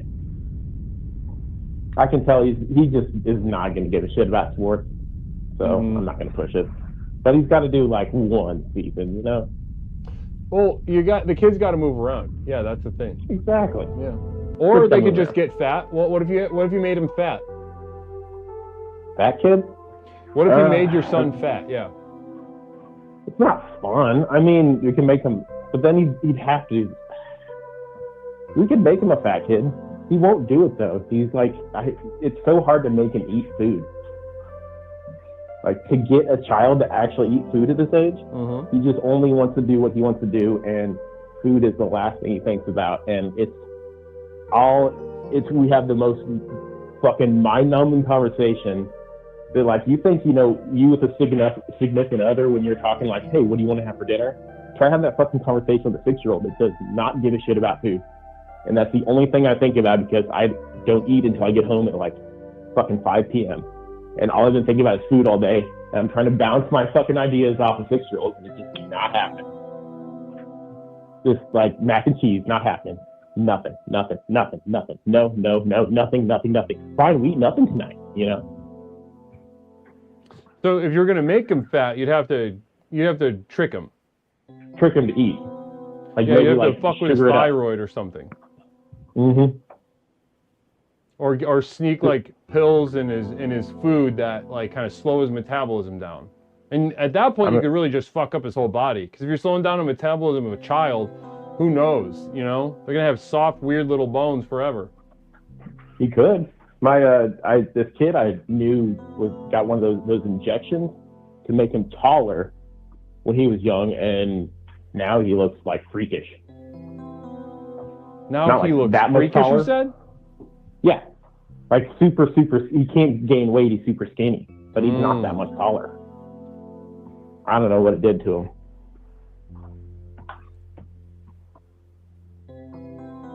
Some sort of drugs from the late 90s. Interesting. Well, it sounds like in becoming a father, it sounds like a small death. If I can just jump to it, for sure. You're being relieved of yourself in a way that is sad and mournful, but at the same time exhilarating to just have the torch taken from you. Like, please relieve me of the responsibility of my own awareness. Thank you, child. Go forth. Oh yeah, absolutely. Like I'm just a husk. He's just like I'm the cocoon, and he's just like sprung forth. He's the caterpillar. I'm just like got burned up in the fire. But I still have to work and be a wage slave to pay for all of this shit. Well, let me go ahead and ask you one final question before you go, Butterfly, because this has been a really rich conversation. And you've clearly, you're being very honest and you're aware of your own thoughts and feelings on this, and I appreciate it. What would you say as a father yourself is your greatest fear? Ooh, greatest fear? I don't know. I mean, there's the obvious one, but like bears, like a bear attack, I can't fight off of bears. Okay. Well, listen, you said it all. I think we all know what you meant by the bear, by the obvious one, and then second place is bears. Yeah. Interesting. Interesting. Sid. So first place, and again, we all know what it means, but I'm gonna go ahead and say it. When your son gets into white rap. Oh, only if it's riffraff. I've decided that is the only white rapper that's allowed. P.S. I have started a beef with Owen Wilson has a son named Sir Mike that looks exactly like him, that is just like the king of a cultural appropriation nepo baby. And I've started an online war with him back and forth. Who is it? Because he's a rapper. His name is Sir Mike, except Sir with what's the dollar sign. And he looks exactly like Owen Wilson, except he has dreads. So all right, just sounds like, handsome. Yeah, I just saw this and was just like, oh my god, what are you rapping about? Trying to be hard and tough? You're fucking Owen Wilson's son, buddy. The dad had to come out at me. It's like, get back and know your role. So why did nepo babies want to be creative? Like you don't have a creative bone in your body. Interesting. Why do nepo babies want to be creative? Interesting. Wow. Well, listen, let's leave on that question. Again, Butterfly, I feel like every time we talk, you've got a sense of self that always brings a really, some people call and they figure it out while we go along, but your sense of self, your perspective is always strong, and I appreciate you sharing with us tonight. Thank you very much. I love calling in and talking to the guru, getting a little peace of mind. Namaste to you, Butterfly. Namaste.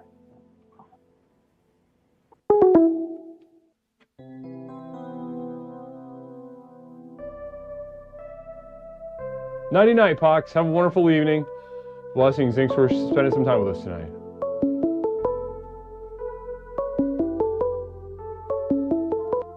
Caller, welcome to Explorations with Leslie Tanner. My name's Leslie. What's something I can call you tonight? Hey, best friend Leslie. It's best friend Toaster. Best friend Toaster. Good to hear from you, brother. How are you tonight? How you doing, buddy? I'm doing great. How are you? I'm great. You don't sound very excited. I'm just focused tonight. What are you focused on? The theme and Explorations, the program. I knew you were going to say that. The You're program. always trying to get me to talk about the theme. The program is so important to me, and I'm very focused tonight. It's always about the theme. It's always about the theme. That's fine. I get it. I mean, I get it. It's your theme. Did you come up with this one? Yep. This was an original Leslie theme. Yes. Communal vision from Pepperoncini. Fuck this guy. He disrespected Nicole Belafonte. Fuck him, stupid peanut-loving bitch. Oh, Pepperoncini is mad and mean right now. He gets mean when he's mad. What's he mad about? You know what? You talk to him about that. I don't want to bring that negativity in here right now. Okay. But hopefully he'll call in. Hey, credit where credit is due. He's a great caller. I can't say nothing about that. Anyway, I got to tell you about this dream, Leslie. When is the next dream stream? That's not going to be for a while. We did two. We did one in April and one in March. We're not going to have another one until June. Everyone's always having dreams, though. There's always room for a dream stream. Yeah, but I listen. There's so much to get to in this program. I can't just keep repeating the same stuff.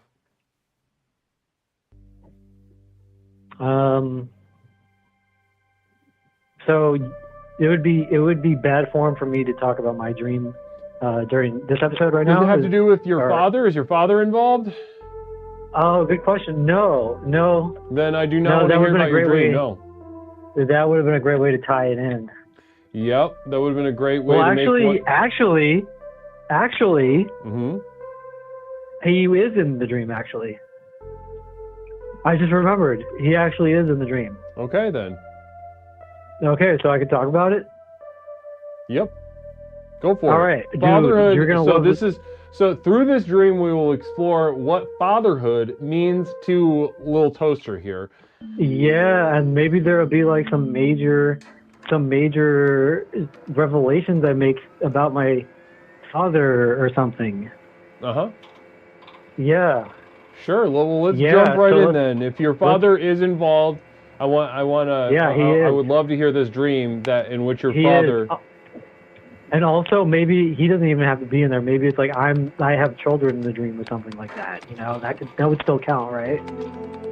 Sure. Yeah. Do you have children in the dream? Because someone's the father. No. But I'm just saying, like, it's not necessarily my father has to be in the dream for it to count. Right. Real quick affirmation for men. Write down all your dreams in a journal. The dream journal is one of the most beneficial things you can do for yourself. Hold on, let's get another one for men. That's so true, though. To be fair, can I just piggyback on that? Get a dream journal, guys, and write your dreams down. I tried to have a dream journal. Shut up. What? It's Oh, not. no, Be quiet. I tried. I'm not done. I'm not done yet. I was in the middle of a sentence. Toaster, you're steamrolling an affirmation for men right now. You just interrupted me in my sentence. All right, continue. Finish your sentence. Yeah. We've been raided. Oh, Civic. Oh. It's been a while since we've seen Civic. Namaste, brother. I haven't talked to you in a minute. It's good to see you. Shut up. No, Civic TV, be quiet. Civic TV 83, Raiders, welcome on in. Namaste. Guys, how are we? What did we get up to today over at Civic Stream? Wait, I was in the middle of a thought and you just gave me the go-ahead to continue. Does it? Oh, that's funny. It says explorations with Toaster on the screen, right? Is that what it says? Well, no. No, it doesn't. Be quiet then. I will terminate you myself. That's a Quote, if you haven't chosen a second favorite race, I can barely describe the untapped potential inside of you, yearning to be realized. And we explored exactly that on one of our Devoted Light streams last month. So if you're interested in the Devoted Light stream and you're interested in searching through topics like that, then you want to join the community of Devoted Light. TrivCam 0, caller, Civic just showed up, okay? Show respect. Yeah, but you just gave me, okay, let's rewind, okay? I was in the middle of a sentence. You tried to interrupt me with with whatever you were going to say. Then we talked about it, and you said, you know what, Toaster, you're right. Finish your thought. And then I went to finish my thought again, and then you interrupted again with the rage. Not niche, communal vision. Hi, Toaster. I am excited for your call and happy to hear about your dream. And also, I miss you so much. I miss you so much, Mish. Mish is the only one that gets it. But what I was saying about, to piggyback off what you were saying about, to finish my thought, to piggyback off of what you were saying about the dream journal, yes. Keep a dream journal. It's so helpful. And like I used to have a dream journal, and I'm kicking myself in the butt. A real number. Okay, quote's over. Okay. I was kicking myself in the butt when I had my dream journal, because like I would always have the dream journal. I had it by my bedside, and like every time I tried to write my dream down, I would always be so tired, and I would fall back asleep before I could even like start writing it down, and then I would forget it. But you have to just like, you just have to commit to the dream journal. That's my advice for everyone. Good vibes only? Good vibes are a sickness. They are breast milk to the feeble-minded. So anyway, you were gonna do another thing for the men or whatever before all that? Yes. You're done? You still gonna do that? Yeah, I'm done. Thank you. Listen, your power is your penis, and that needs to be turned back against you. Turn the gun back against you, enter your subconscious mind, penis in hand. Realize your power. Now, that was what I wanted to say to men, which had to wait like 10 minutes because you had to talk about dream journals. I'm pretty upset with the call tonight so far. I'm going to be honest with you. I had to talk about what? The dream journal. Who's the dream girl? Dream journal. Oh, dream journal. I thought you said dream girl. I'm like, what? No, dream journal. Now, I do have an announcement. I do have an announcement to make. Okay. Speaking of girls. Yeah, actually, can you hold that? I need to welcome Civic. I haven't actually gotten a chance to address Civic TV yet. Yeah. Civic, yeah. wonderful to see you. I have been thinking about you as well. It's so great to see you. I hope you're doing well. I'm so glad that you guys joined forces with us over here. I'm beyond excited.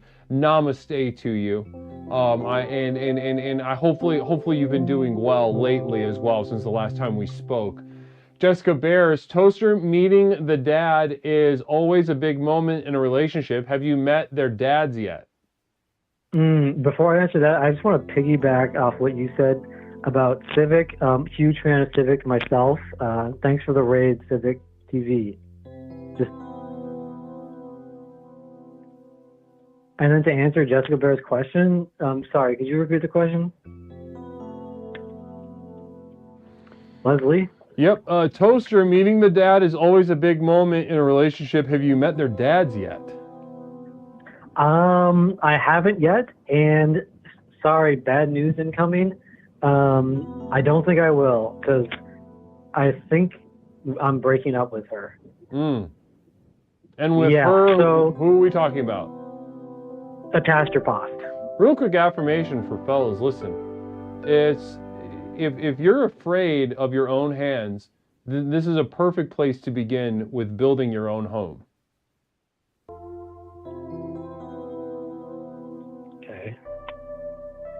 Okay. So yeah, bad news about Catastrophe. You know about Darlac, right? No. Who's that? I told you about Darlac. The pictures I sent? Oh, I thought that was a Tastropod. No, I sent a picture of a Tastropod like weeks ago, and then I sent a picture of a Tastropod and Darlac cuddling like last week. I love how the internet empowers everyone to express themselves. Namaste. Beautiful quote on my Did you look at the pictures? Real Did quick you affirmation for these. Listen, REI's got a really nice sale on those thick wool socks that are good for hiking. Normally they're like $15 a pair. It is 3 for $20 for a limited time. You know, take that as you will. For did you look days. at the pictures? No, I did not. Where did you post them? Okay. I posted them in Leslie's Everybody spring welcome like a week ago. Ace 13, namaste. Namaste, Ace 13. Blessings and namaste to you. Welcome to the most effective personal power program in the country. No, I did not see these pictures. How did you send them to me? You responded. No, you did respond to them, though. What did I say? You said something about them. I forgot. You said something like, that's nice, or something like that.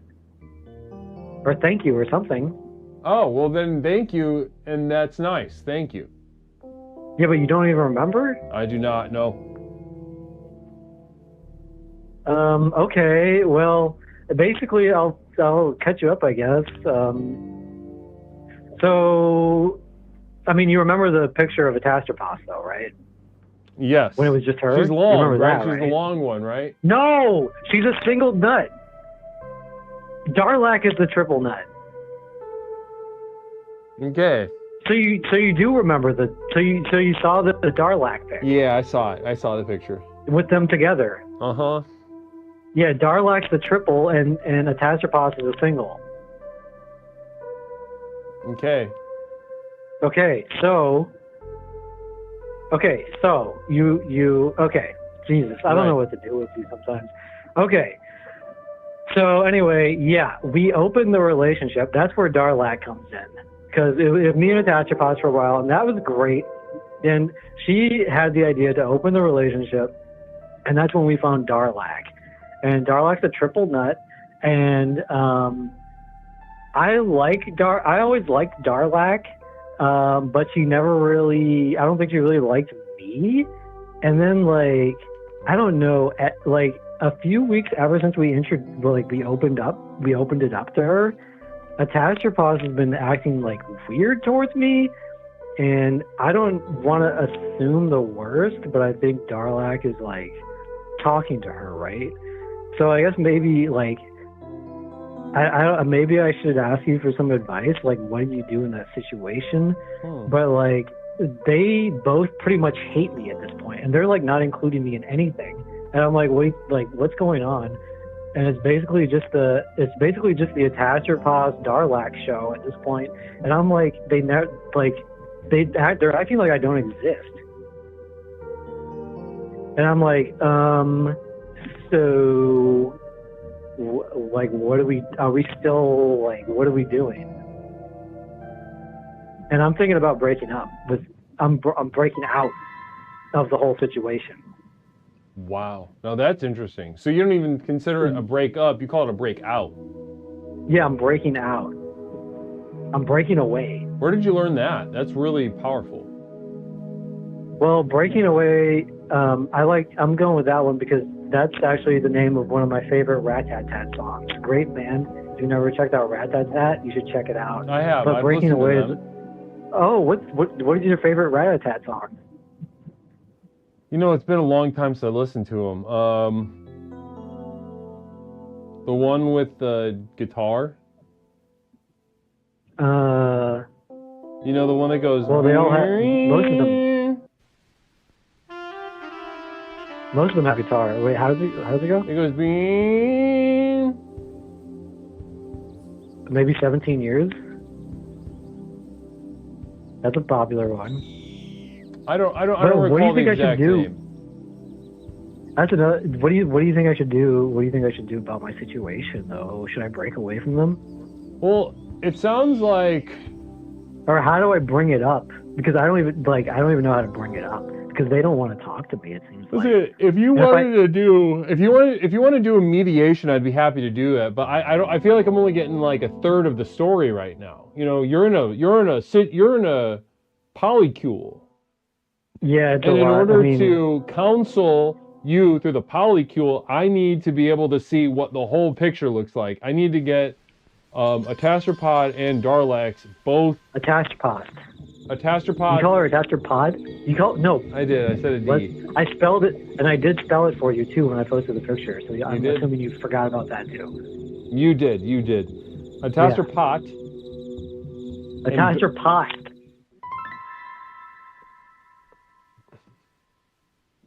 Hold on. I spelled it for you when I told you about it the first time, and I spelled it for you in letters in the Discord when I posted the pictures.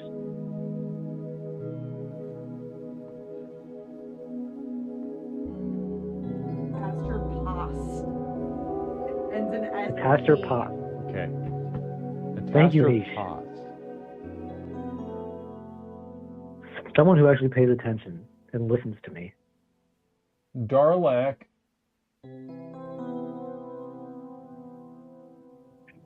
Well, you don't have to know their names anymore because I'm probably fucking done with them. Well, that's up to you. Yeah, I'll keep you updated on that. Well, anyway, I don't want to hog up the lines, so I'll let you go. Toaster! You're not getting off that easy, buddy. No, I mean, I know you have a busy... No, for real. We have to... What's your relationship with your father like, Toaster? We're all dying to know. You mean like currently, or... Period.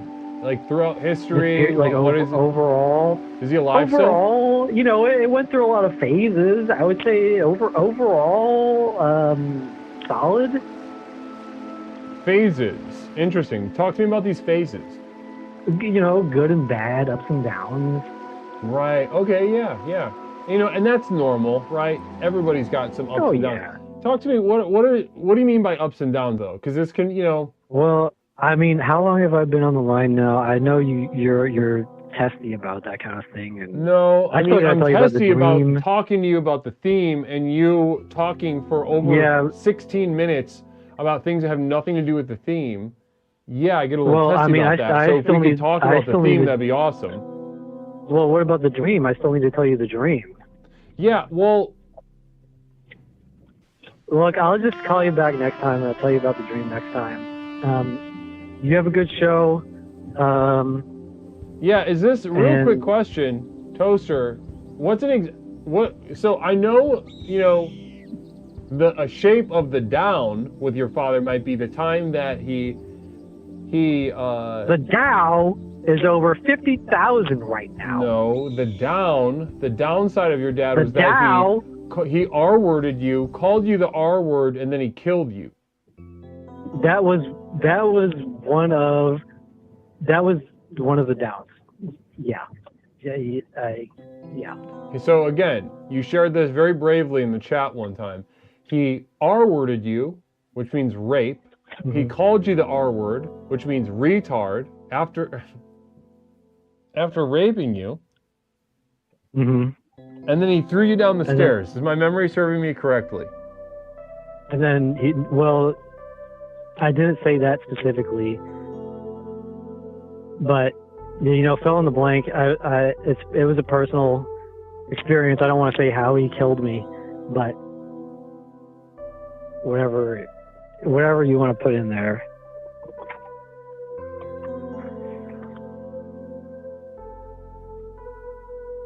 But that was an L moment. That was an L moment for Dad.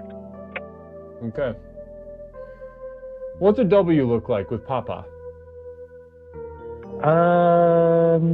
There was this one time where we went on an adventure, and we snuck up on a roof, of a really high building. We were on a roof, and I remember I ran across the roof all the way to the edge of the roof, and I remember getting a rush by looking straight down at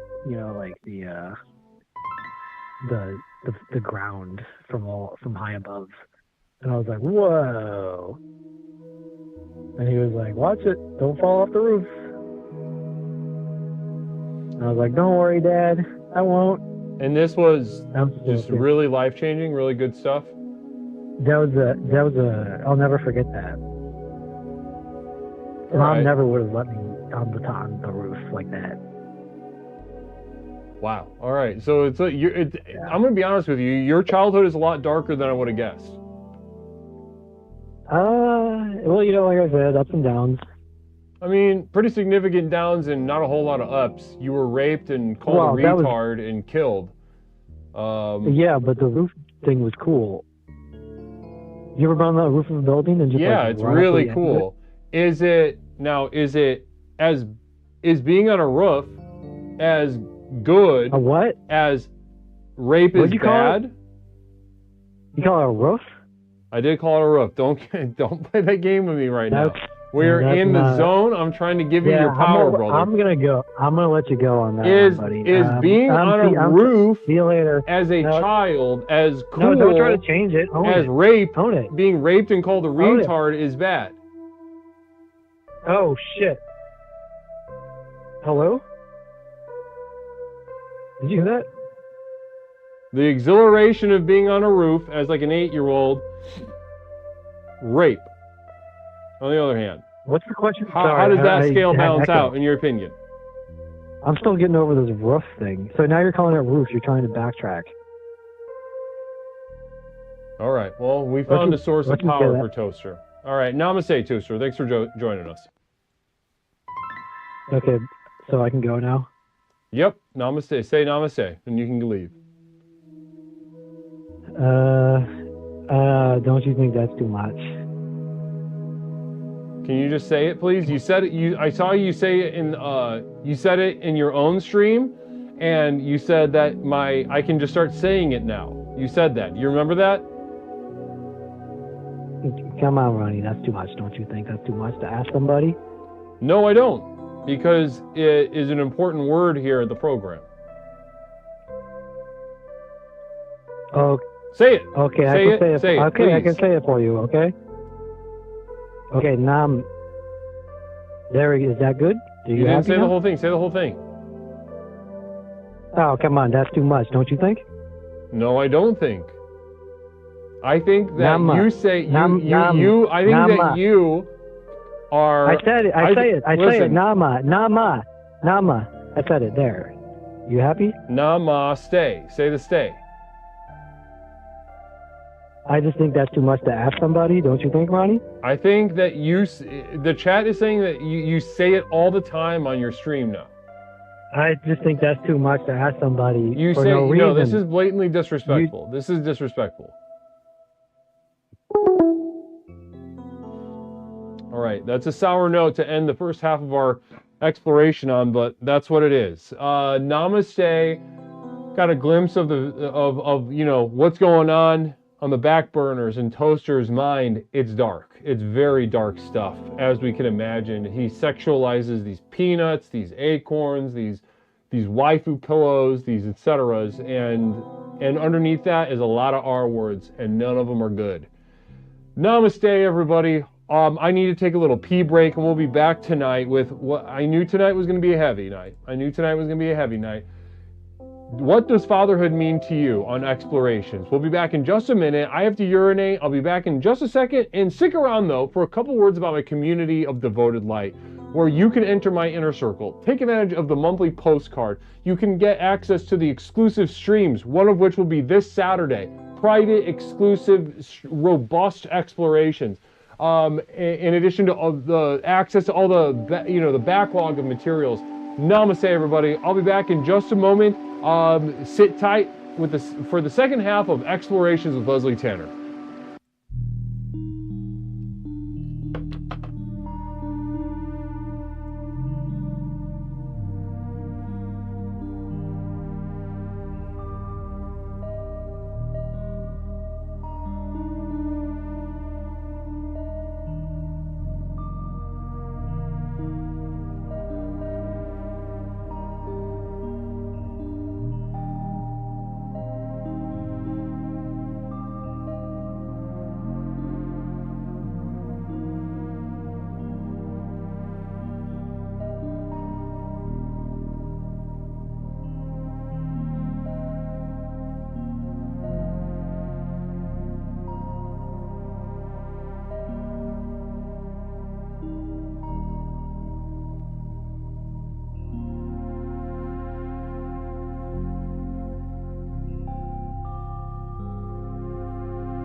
Explorations with Leslie Tanner.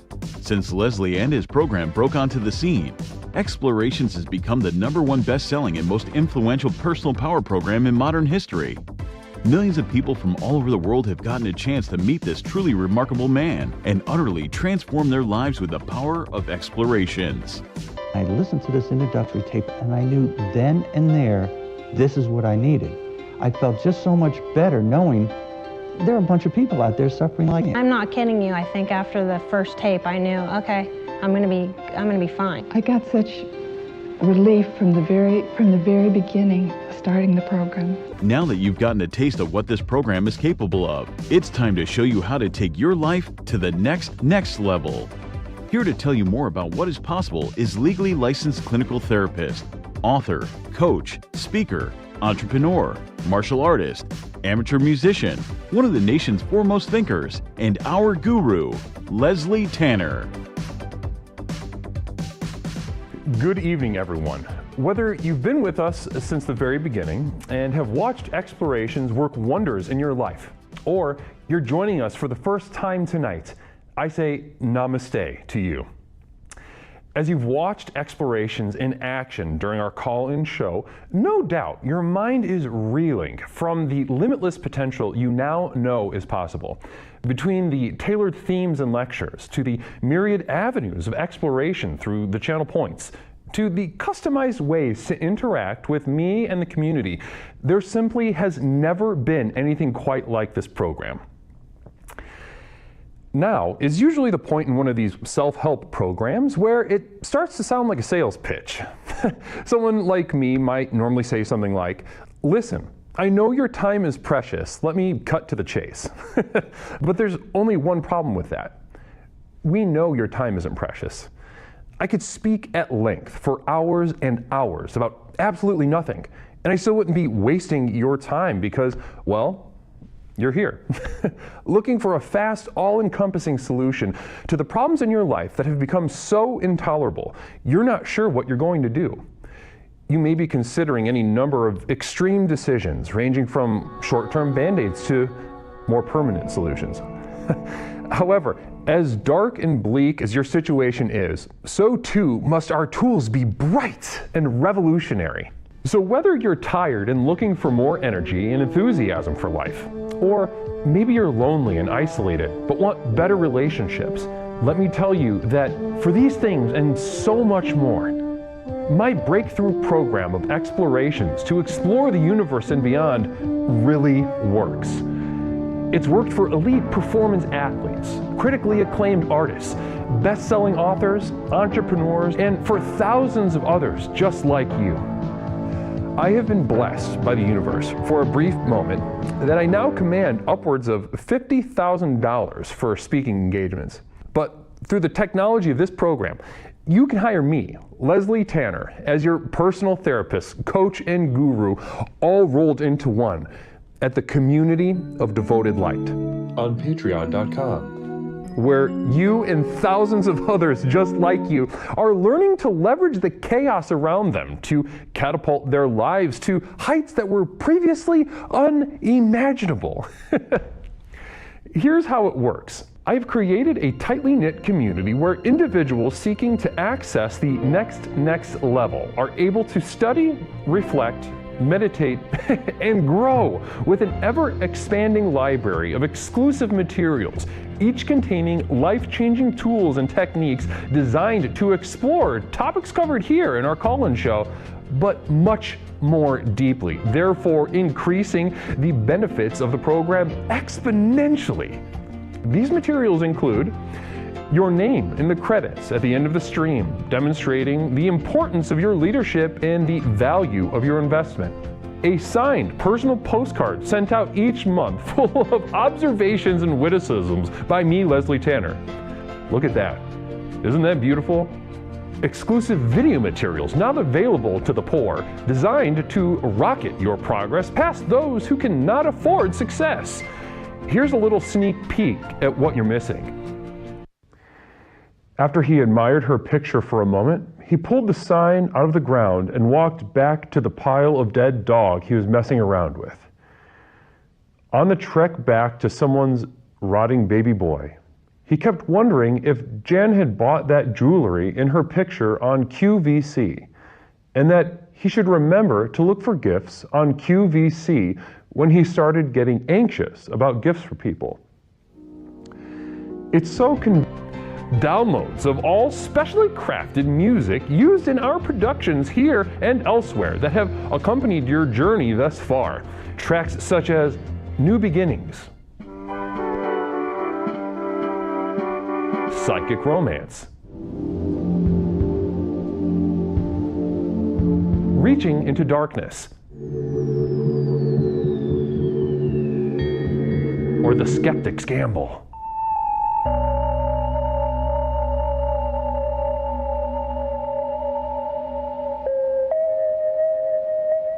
Exclusive archival prints such as these, channeled and honed by myself, Leslie Tanner, upon which you can guide your own meditations at home. I'm not an artist, nor do I claim to be. These visions are a burden and cause me immense suffering. But I do it for you. Now, you might expect that a program like this would cost thousands of dollars, but because I'm offering this to you through the internet, these life-transforming materials can be yours for the monthly cost of a few cups of coffee on your way to work. With access to these materials, regardless of your level of investment, you will also be receiving a complimentary download of our landmark track, The Sojourn Begins, as a thank you. So does this sound good to you? Well, what are you waiting for? If you are ready to join the thousands of others who have already committed to the final journey to access the next level, simply type Final Journey into the chat and you will be guided with further instructions. One thing I can promise you is that however massive your problems are, However abject and humiliating your life has become, I have created something so simple yet so profound in this program, you'll be absolutely flabbergasted by the results. Now, let's get back to the program. Namaste. Namaste, everybody. Welcome on back to Explorations with Leslie Tanner, the most effective personal power program in the country. It's wonderful to be with you. Second half of tonight devoted to exploring the question of what does fatherhood mean to you? Namaste and welcome on back. How are we doing? How are we doing? How are we feeling? Are we feeling? I told you, by the time we got the engine running tonight, that kitten's gonna purr. And we are in the purr zone right now. The kitten's purring. Blessings and namaste. How are we? We're doing good. Oi, wonderful. We're doing good. Good. Namaste. Thank you so much, Not Mish, for invoking the final journey. Not Mish herself, not a member of the community of devoted light, but by virtue of her moderation gets to participate in the activities therein. Namaste. Namaste. Thank you so much for your service, Not Mish. Moderation team, your service, I don't know what we'd do without it.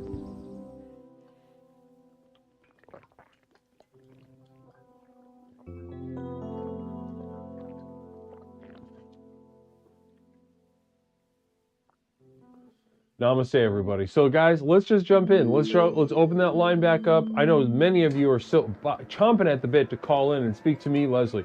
Callers call in 872-205-9484. Again, we're exploring what does fatherhood mean to you. You know who I'd love to get a call from tonight, but I don't think it's going to work? Who wouldn't love to speak to Michaela tonight? Right? This is teed up for Michaela. Caller, welcome to Explorations with Leslie Tanner. My name is Leslie. What's something I could call you tonight? Nigel. Hello, Leslie. Nigel. It's Nigel. How are you tonight, Nigel? I'm good. I made it through. I got through. It's good to hear you. It's good to hear you, brother. It's good to hear you. Well, how you doing? Before I want to hear just give us a little update. What's Nigel up to? How is he doing? I'm better than last time. Things have settled down a little bit. Yeah, but with the wife, she's get pretty much back to normal now, and I'm it's much better.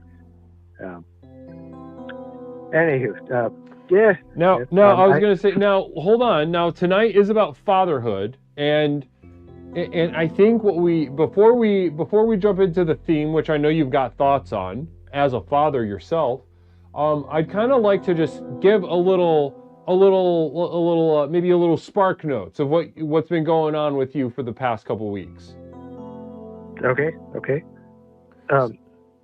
I can do it, or you can do it. It's up to you. What would you like? You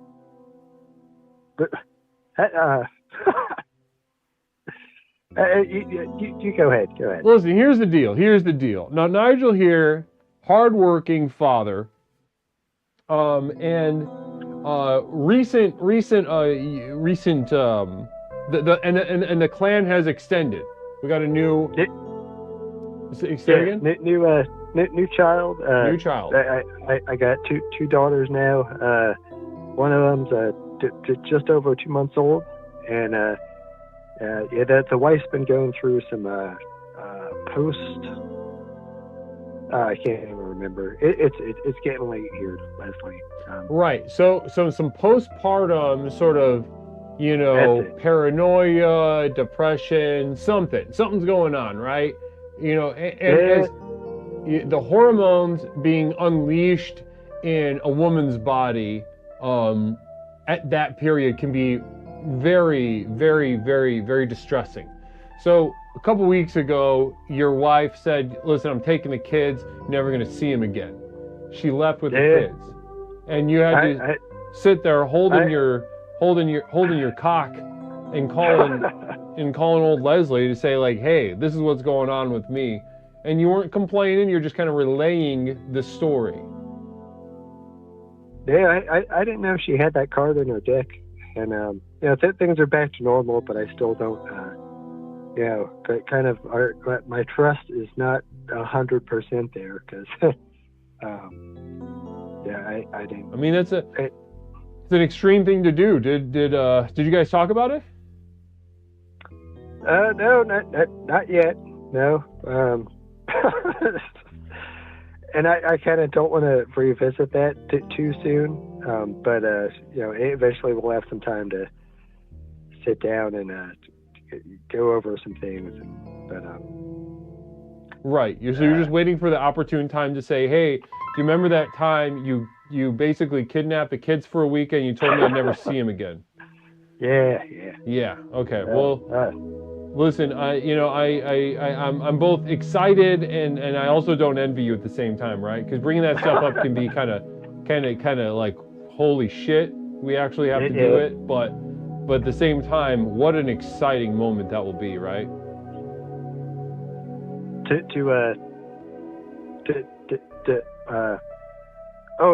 sit down and talk to her? Oh yeah. Oh yeah. It's I gotta pump the brakes. I don't want to throw too much fuel on the fire all at once. Right. Does it seem like she's calming down a little bit? Yeah. But she's pretty much leveled out, and I got laid earlier this week, the first time in months. So that's a positive, I guess. Right. Okay, interesting. So, but other than that, would you say that you're fearful to bring it up at all? Just because it might lead to another short fuse situation. Yeah. She kind of does have a short fuse, and she I don't know if she has daddy issues. Like she grew up without a dad, and I kind of feel like any time, she kind of has an issue like not that I don't give her orders, but even just like taking advice from me or asking her to do something. I ask her to do something, and she just has an issue with I don't know, listening to anything a man has to say. I don't know. Interesting.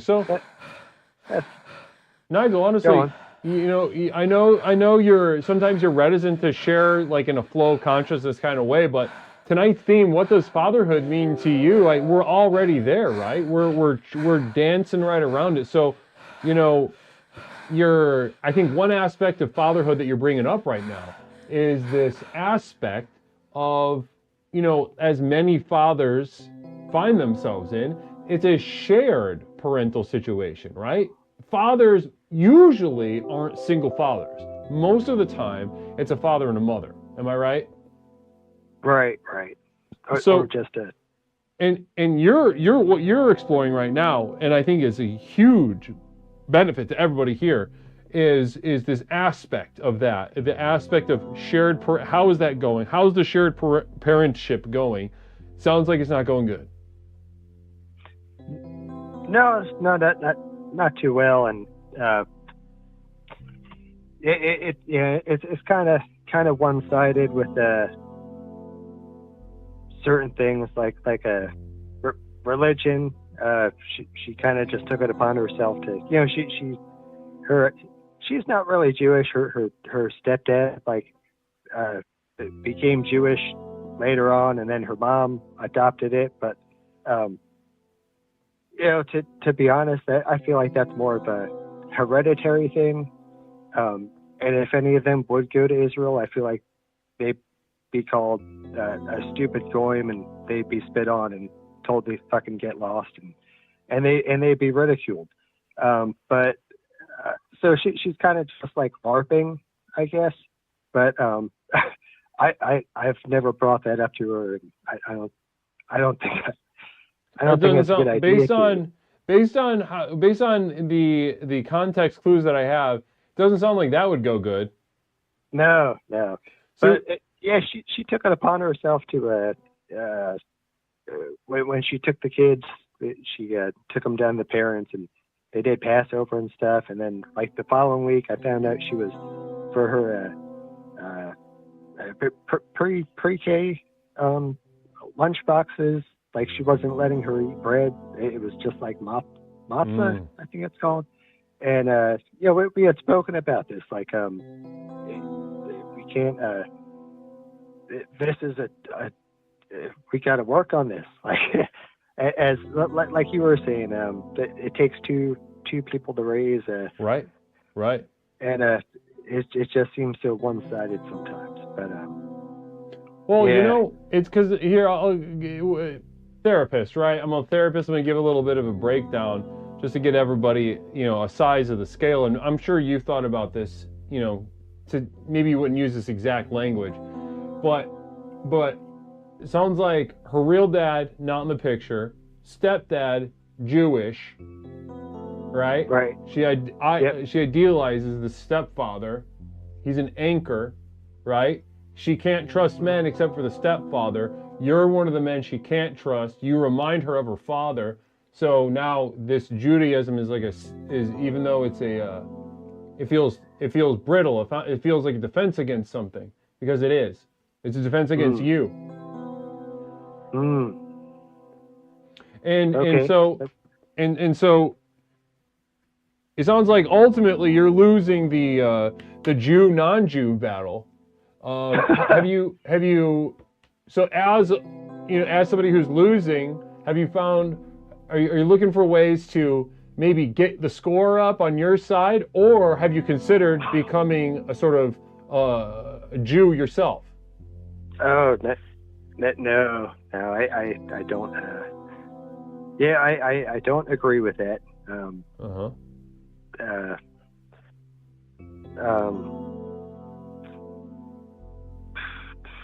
So you're not going to become Jewish. You're not going to do the little dances and the curly cues or whatever they. I mean, nothing. If anyone in the chat's Jewish, nothing against you, but I mean, Jimmy Jules, namaste. Obsessed with tweezing weird penis. Jimmy Jules, namaste. Thank you for the sub. 3 months with Jimmy Jules tonight. Blessings to you, Jimmy. Appreciate you. Thanks for being on board, Jimmy. Good to see you. Okay, so you nothing against Jews, but they have too many holidays and too much dogma stuff, like, and that, you know, there's other religions like this too, where they do practices to quote, like, get closer to God, and I just don't feel like you know, I feel like taking a walk in the woods or working in the garden or taking care of animals, like that's a good way to being with nature. That's my idea of God. It's more like the chi, the ebb and the flow, the ether, you know, the unseen, and that's why there's so many different religions. You know, they can all agree that there's something unseen, something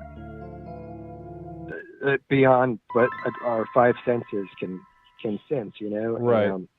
So I don't really, I'm not into holidays and all this, you know, lighting candles and stuff, and I just think it's silly to have. But anywho, if that's your cup of tea, more power to you. But yeah, I'm more of a I don't know, a naturalist. I like keeping things organic.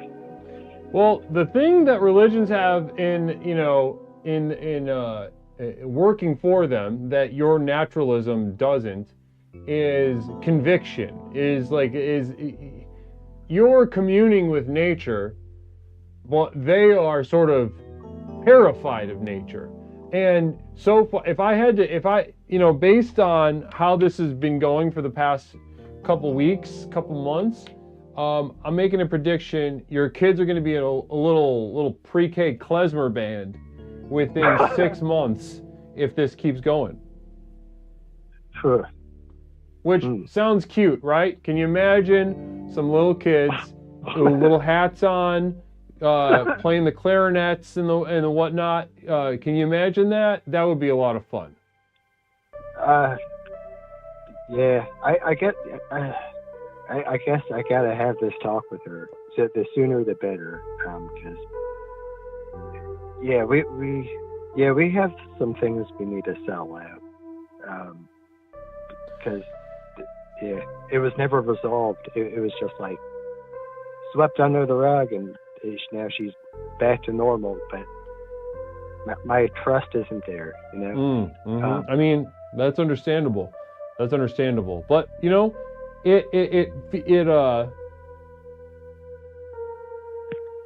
one thing I want you to explore before you finally, you know, broach the topic is how how the losing doesn't just feel bad, right? Mostly it feels bad because you have to square yourself against, you know, the version of reality that you don't exist in and that you're kind of responsible for. But in losing, there's all these feelings of, oh, it's so chaotic, oh, it's so crazy, oh, I just tried my best and it wasn't good enough, oh, I'm a nice guy. And that can feel so good. So losing doesn't always just feel bad.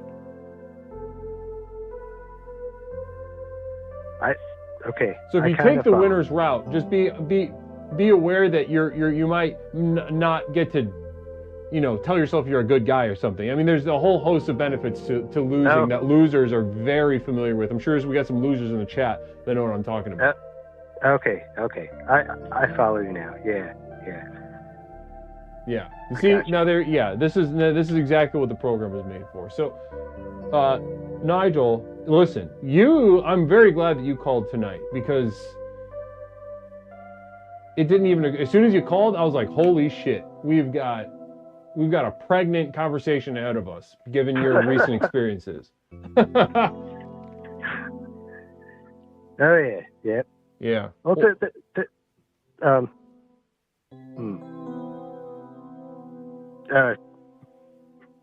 you want to hear about my dad, or? Tell me about your dad. Give me the breakdown. What's the skinny on your dad? My dad was a Marine in Vietnam, and I think it was. Wow. Okay. Guess we got disconnected. Namaste. 872-205-9484. 872-205-9484. Caller, welcome to Explorations with Leslie Tanner. My name is Leslie. What's something I can call you tonight? Hey, it's Nigel. Nigel, call back. The call dropped. I don't know what happened. What happened? I replaced my phone. I got a legacy version phone, but it's working now. Maybe my cheek hit the phone or something. Yeah, that happens. Well, talk to me. You were getting into your dad. Go give us the skinny on your dad. Give us a quick once over. All right, real quick. He was he's like in his 70s now. It's a miracle he's still alive. But he was a Marine in Vietnam from I think it was 68 to 71. Some of the worst years, and you know the whole Gulf of Tonkin incident. It's just another false flag war to rid generations of their best men.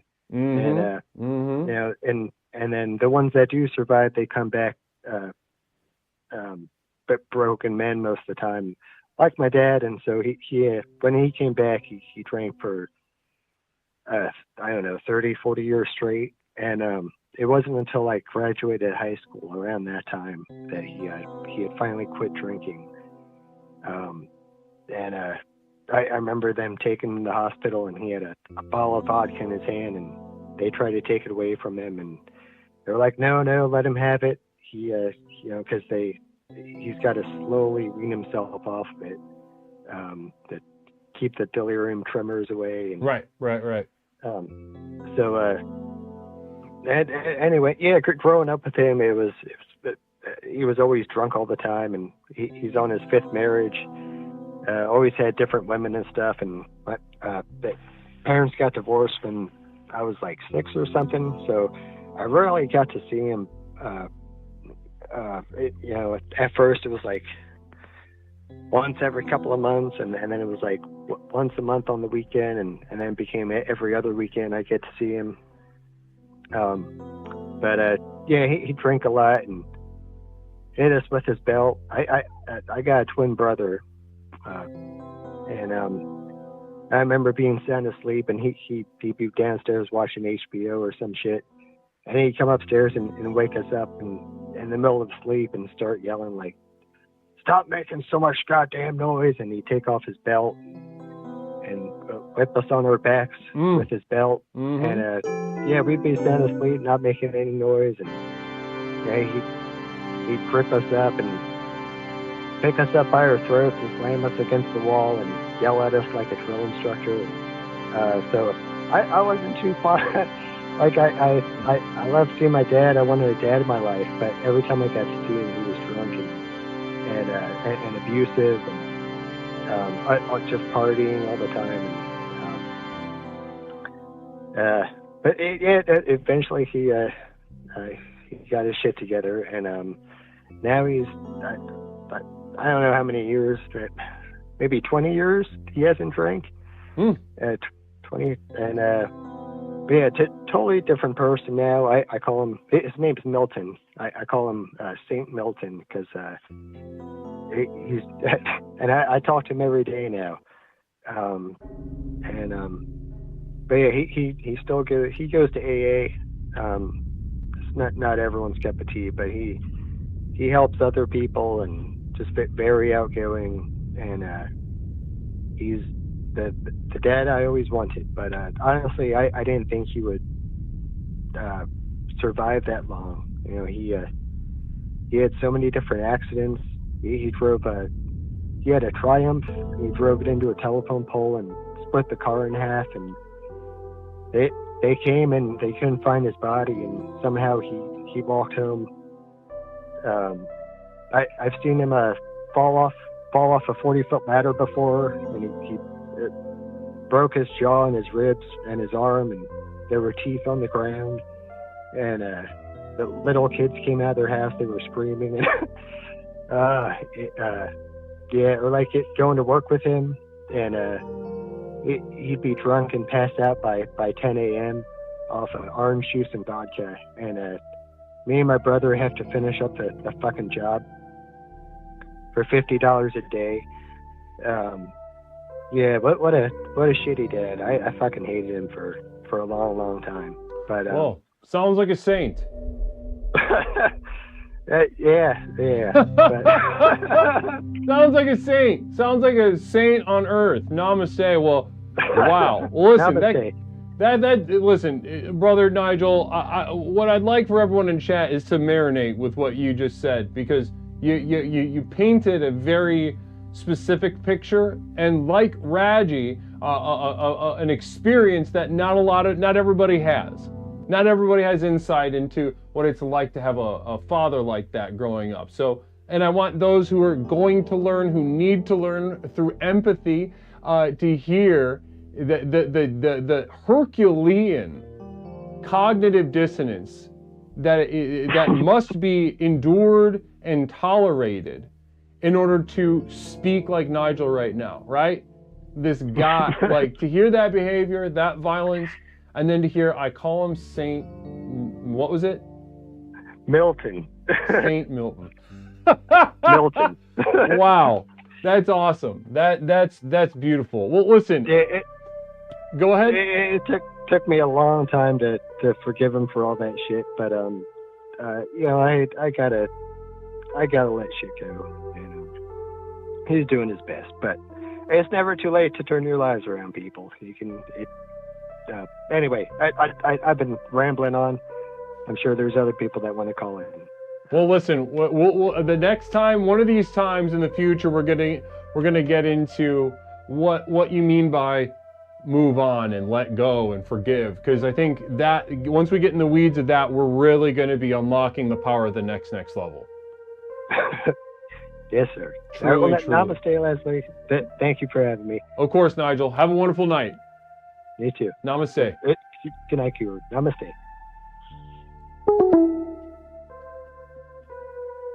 Untapped reservoir of potential and power.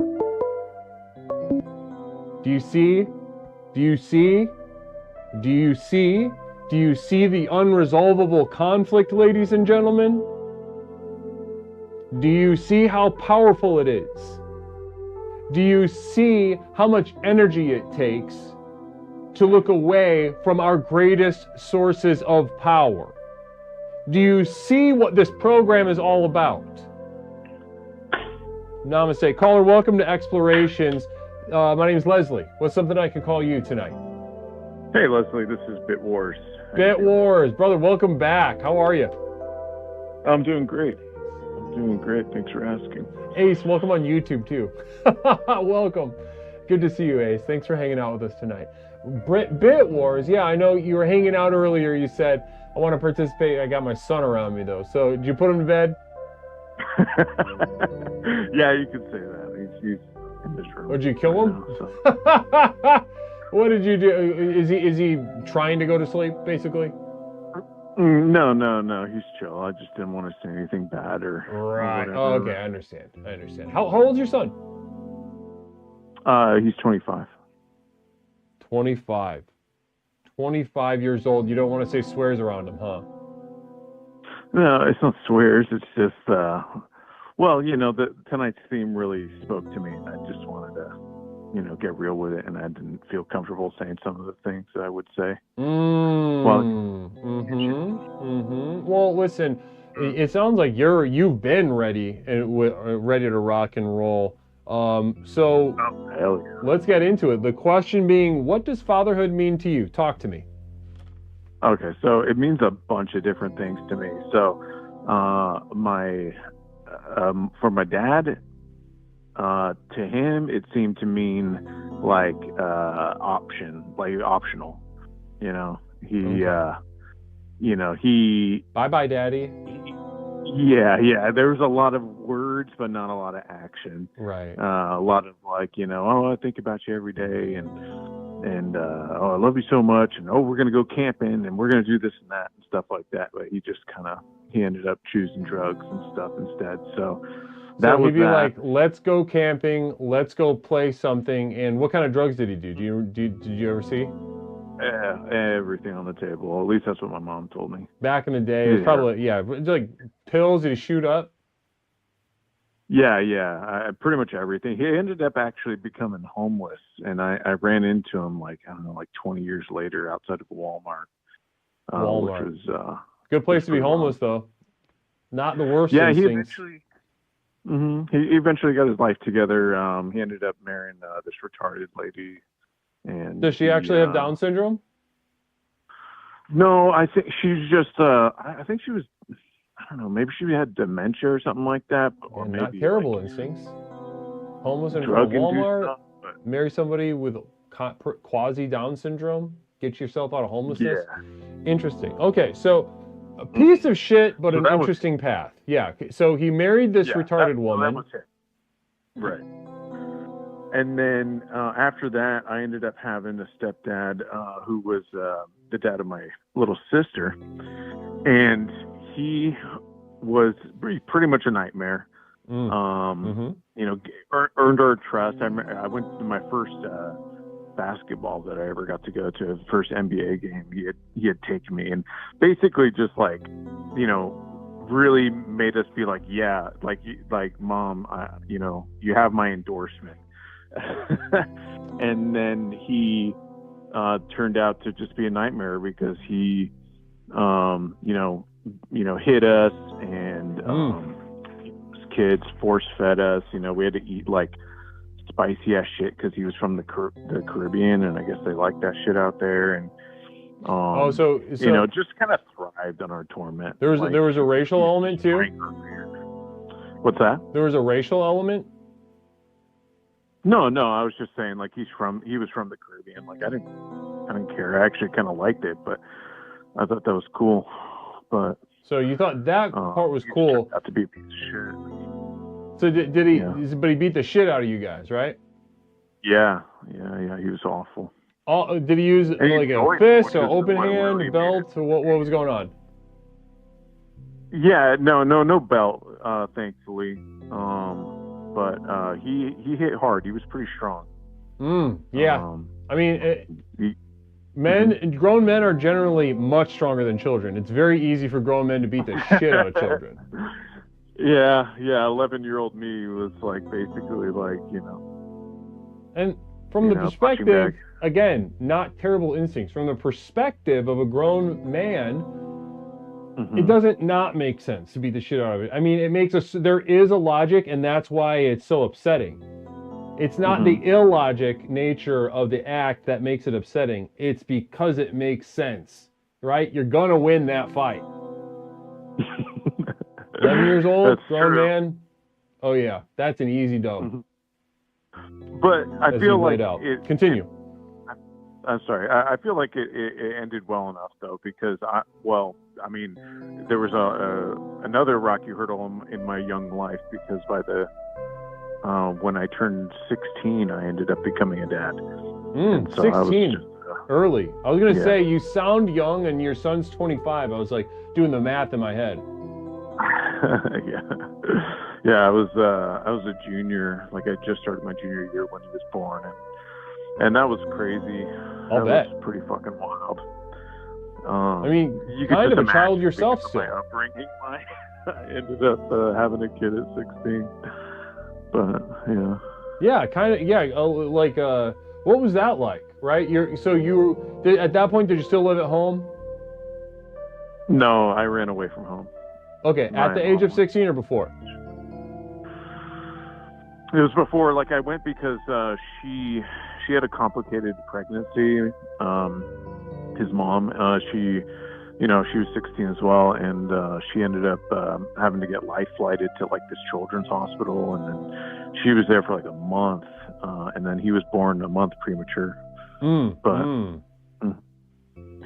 So I ran away because I wanted to be with her and what she was going through and stuff like that. And my mom was, she was an absolute bitch to me or whatever, but at the time. But anyway. So I came home, and that was super fun, surprising my little sister and my little brother. It just kind of like ended up being in the house, and then they came home from school, and I was like hiding in one of the rooms, and I just like burst out, and they were hella scared, but also happy to see me. That was cool. That's so cute. So when you were done, after your son was born, you went back home and surprised your little brother and sister? Yeah. That's when that happened? Okay. I don't know how my mom reacted, I forget, but it was whatever. Well, honestly, I was going to say, I would say one area that I would guess your mom is not super strong in is in her reaction to what's going on in front of her. Your father being, the piece of shit that he was, and your stepfather being the piece of shit that he was, a normal. Yes, you really gotta pick him, huh? In my mind's eye, a normal person would see that and react, quite a bit, have a strong reaction to it. Yeah, 100%. It's probably another reason I don't really talk to her, but. Right. So we don't talk to mommy. Yeah. Okay. We don't talk to mommy. And is she still married to that stepdad from the Caribbean? Oh hell no, because he was doing the same shit to her. And then that was actually a really joyous day when we finally realized like we could tell her what was happening, and she was like, okay, he's got to go. That's the best thing she ever did for us. Best fucking thing. Was not get a third one in there? When she finally was like, okay, I'm going to stand up to this guy because he's hitting my kids. Right. I mean, I could stand getting hit, she said. But knowing that he was doing the same thing to us and how much he was tormenting us, thank God my little brother didn't like remember much. He was like 6, but yeah. Anyway, I'm sorry. I don't want to be like a downer. Oh no. I mean, listen. Tonight, when I brought this question when it entered my mind, I knew tonight, it's a deceptive question. What does fatherhood mean to you? Because it's sneaky. You get to think about fatherhood as a thing, but then our experiences with fatherhood are going to be, necessarily complicated.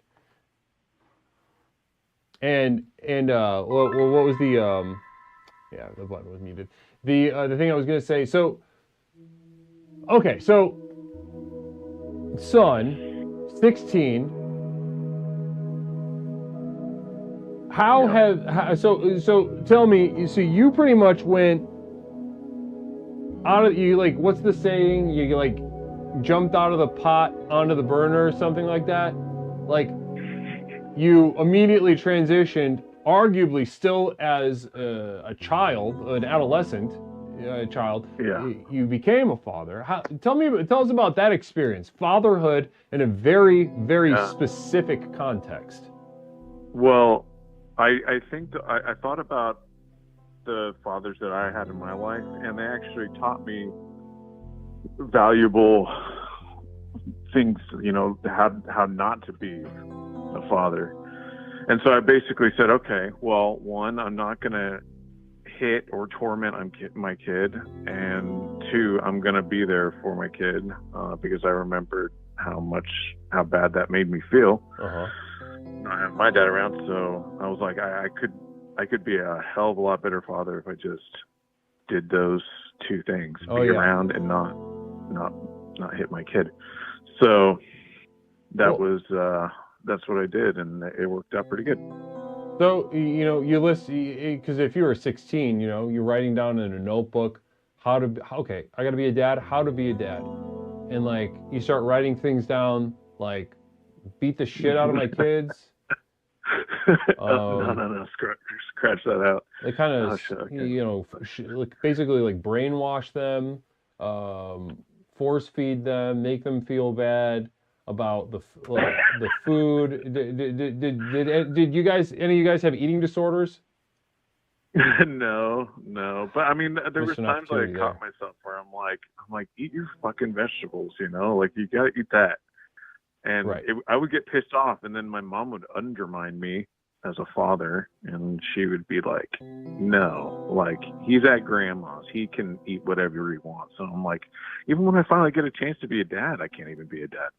So who undermined you? Your mom? My mom, yeah. Interesting. Yeah. That's whatever. I was kind of at her mercy because I was being housed by her, so I couldn't say anything without her threatening to be like, well, you could just leave this fucking house then. How about that? Wow. Well, the house wasn't that great to begin with. Yeah, fuck that. You dumb bitch. Well, he's living with me now, and I'm helping him get a good head start to his life, and so I think it's a happy ending at least. So that's the good thing. Well, happier for him than for you. We'll say that. Yeah, that's fine, I guess. Yeah, because it's and you have a front row seat to this as well. We've heard a lot of stories from people in chat today with pretty colorful experiences with their fathers. We had one was just a psychotic career retard criminal guy. Raji, did you listen to Raji's call earlier? Yeah, I've been listening all. Yeah. The whole way. Wait, was Raji the guy from I don't know, the guy with the accent? Yes, he's the northern he's our northern UK guy. I couldn't barely hear him, not understand him. It's fine, but I couldn't hear what the fuck he was saying. Didn't his dad go to jail? Yes. His dad went to jail. He all sorts of colorful stuff. But one thing I would part of what you have sacrificed much in order to be a father. I can tell right away. Right? You've had to grow up in a weird way very, very quickly in order to be not the father that was modeled for you. It sounds like it wasn't even an option because you knew, I don't want to be in pain. It's not good to be in pain. I don't want my child to be in pain. It's not going to be so I could quickly scratch beating the shit out of my kid off the list. Yeah. I knew like I wouldn't be able to live with myself. I would have probably killed myself if I didn't do that. Have If I responsibility, didn't yeah. stick around. Well, yeah, that's a lot of regret. Exactly. I don't know how my fucking dad dealt with that, but I guess with drugs. Well, weirdly enough, one thing that I would like for you, if I just got my eye in the pie in the sky druthers, so to speak. If I got my pickings for you, if I had to put one word on the vast, like imagine your mind and heart are sitting on an oil refinery's worth of oil reserves. So you have such tremendous power waiting to be unlocked. And you've had to bury it out of necessity for survival of yourself and your child. Now, if I had to put one word on it, and I'm sure you're familiar with it to an extent, but if I was going to push you in a direction, and maybe this will be a direction we go in, the one word that I would put on it is resentment right now. I hear a lot of your understanding of your parents. I hear, and that's I understand why. But listen, you got fucked, all right? You got fucked. People roll the dice and they get taken to the zoo and they don't have a heroin addict father, or they don't have some weird stepfather play little tricky games with them and start beating the shit out of him and his little sister. You got fucked. So I think the potential, the power of the next level. I think we could describe it in a lot of ways because you have a very colorful, mostly negative life. I would say overall, easy one, picking at the scab of resentment is gonna pay dividends for you. Okay. I'm just trying to think about that stuff every once in a while, and I think that'll probably do it. Oh yeah. Well, it's gonna crop up. I would say if I were you and I was looking for it, I would imagine it's gonna pop up at weird times where things that should be good don't feel good. Yeah. Would be my guess. Yeah. You know what I mean? Like you're a guru. You're at like a graduation, or like an 8th grade graduation, and your mom looks at you with a smile, and you're just like, you fucking bitch. Or for some reason, you don't even know why. We've been raided. Holy moly, business daddy, namaste. Welcome on into Explorations with Leslie Tanner. My name is Leslie. This is the most powerful personal power program in the world. Blessings. We're speaking to we're wrapping it up a little bit with Bit Wars here, but Bit Wars, I want to thank you before I greet the Raiders. I want to thank you for genuinely, this has been a great call and perfectly in line with what I wanted to engage in tonight. Absolutely. Well, I'm happy to be of service. We'll call it another win from my upbringing. Look at that. If anything, we had a nice call. See how resilient that repression is? Another win for the upbringing. With an upbringing that was complete loss. Almost complete loss. Namaste. Well, listen, Bit Wars, you're a good sport. You're sitting on a lot of power, and I can't wait to explore that with you further in the future. Thank you, Guru. Namaste. Namaste. Namaste. Beautiful. Beautiful call. Bit Wars is the man, right? Guys, can we get some namastes in chat for Bit Wars? Holy moly. Namaste. Business Daddy, by the way, how was the stream over there, Business Daddy? Talk to me about it. What did you guys get up to? Thank you how'd you find us over here? Or were you already aware? I just haven't remembered your name in chat before. Business father. That's so funny. We have a business daddy and a business father. That is hilarious. That is hilarious. Thank you. I've stopped by, says business father. It was quiet, Assassin's Creed, and chill. Okay. I'm the mobile alt. Oh, okay, interesting. The mobile alt. Namaste. You just played Assassin's Creed, chilled, hung out.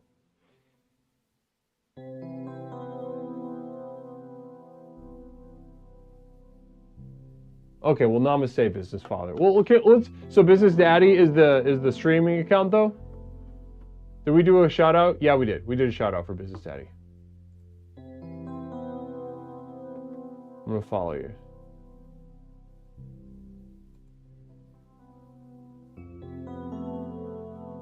Namaste.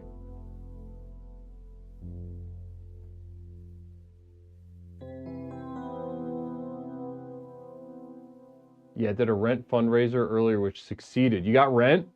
Namaste. Nice. Nice. Good job over there. Keeping the lights on. Staying inside. Oh my gosh. Bit Wars never got molested, so that was cool. Do you see how... Do you see... Look, the program is really, really, really something tonight. For those with eyes to see and ears to hear, the workings and effectiveness of this program have really, really, really, really been prominent tonight. Not hidden under heaps and balefuls of jokes and laughing and cheese stays and goofing and improv. No, tonight we got down to business. We got down to business. Yes, we did, Galactic Feeling. That was the last one. That was the final call. That was the final one. I must rest my mind. I must rest my mind. But we are going to put a little... Yes, well, you missed your chance. There were plenty of chances earlier and you didn't take advantage of any of them. But what you can do is it'll be a lot easier to call. Speaking of which, when's the next stream, Leslie? Good question, chat. The next stream is this Saturday, but it's a private stream for my community of devoted light. My community of devoted light at patreon.com. A couple dollars a month gets you the couple. We started doing exclusive live streams. They get more buttons, more channel point buttons. Yeah, they have softcore porn on them. Yeah, they have a retarded guy's penis on it of yesteryear, back blast from the past. And by retarded, what probably I mean that as like a historically appropriate word. That guy, if I had to clock it from the future, was just maybe some kind of psychotic disorder, but he's got an autistic look on his face and his mind is fried with meds and electroshock. But you know, that's a fun game to play. Fun game to play. Can this stream be accessed through Discord? So yes, so my community of devoted light this Saturday, exclusive private stream. There's no TOS. We really get to use the program the way it's meant to. The plan right now is to be announced. Pay attention to the Patreon and the Discord. I will announce, right? So what I've been doing with a certain webmaster, Pepperoncini, is we're working on an infrastructure for devoted light streams and the VODs. A place to store the VODs. I tried to store the VOD from last time on YouTube, and YouTube removed it and gave me a warning because of the breasts. You know, I was like, oh yeah, that's right. You can't put naked breasts on YouTube.com, especially in the context of pornography, which is what I did. And so that, you know, I crunched the numbers on that. We need a new solution. We need a new solution. So that's what we've been doing. We've been trying to set it up as quickly as possible. It might just get beamed straight to Discord again, and I'll save the VOD and upload it when the infrastructure is ready. But it might, some semblance of the structure might be ready. So I will announce it. I'll announce it on Discord. I'll also announce it on Patreon. Just pay attention. I'll let you guys know what's going on. I'll tell you exactly where to go. It'll be at 8 o'clock. 8 o'clock no matter what. 8 o'clock Central Time. 613 commercial, thumbs down. I don't even know what you're thumbs downing.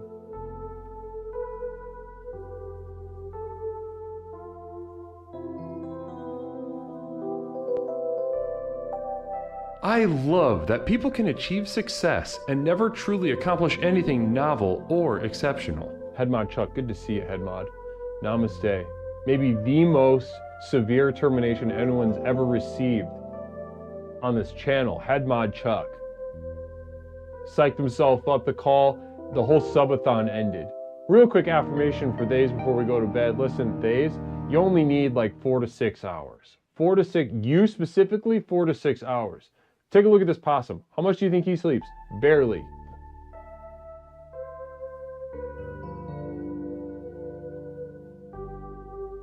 Namaste. That was for my days. And on that note, ladies and gentlemen, let's find somebody to raid.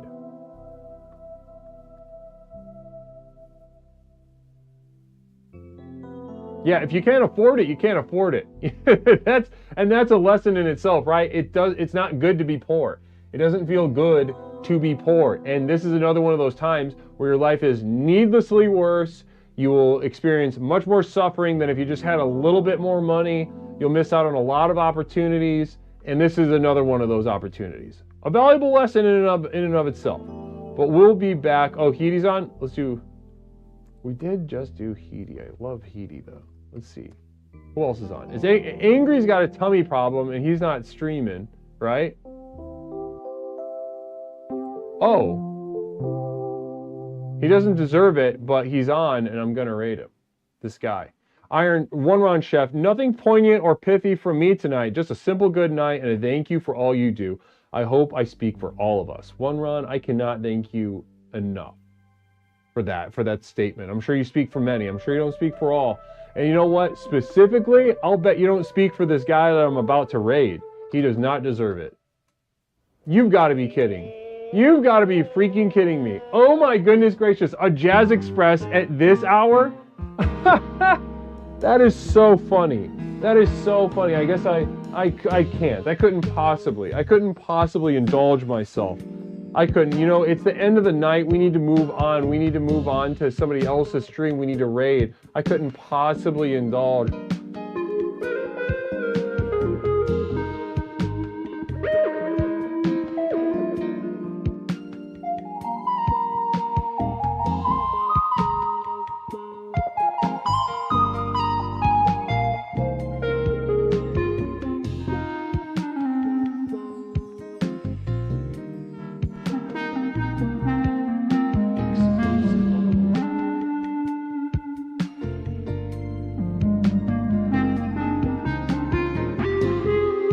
Oh, wow. Yes. Oh, yeah. Wow. There it is again. Yep. Well, what about this? Sensual reflections.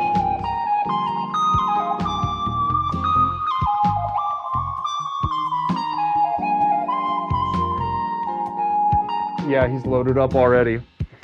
He's loaded up in my chat right now. Destroyed by nature. It's fucked up. I don't feel any sympathy for him at all. He had a completely destructive effect on the program tonight. He had a great effect on the program. He had a terrible effect. You have no fucking idea what you're talking about. Get out of the studio. You have no idea. You have no idea what you're talking about. You have no fucking idea what you're talking about. This program is more powerful. You're sleepy and you're fucked up. You're fucked up. You're fucked up again. You're fucked up again. You're jealous. You're fucked up. Get out of the studio. Get out of the studio. Of course you think Toaster's fun. Of course you think Toaster's fun. The most fun in the whole world, and he needs our help right now.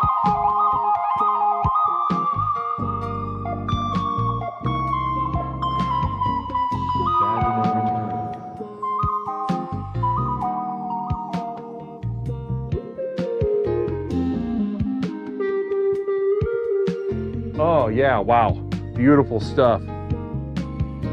So yeah, spoiler alert, we're going to be rating Toaster. Does not deserve it, but he rarely streams this late. I don't even know what he's doing. I think he's out doing vandalism or something or another. I'm not exactly sure. He's out in public doing a little walking stream. And guys, truly, if you do not follow Toaster, you got to follow. He does not deserve what I'm about to say. But he's a powerful explorer. He's a powerful streamer, talented young man. Namaste. So guys, we're going to head on over to What's Up, Cat's Up.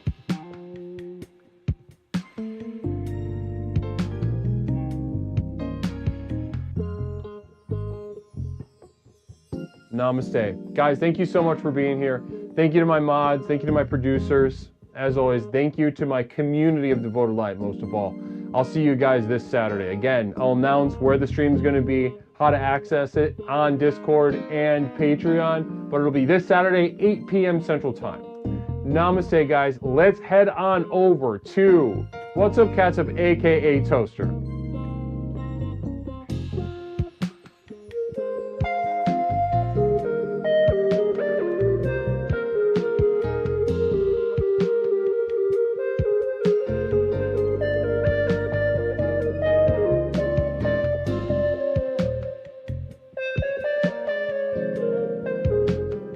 Yeah,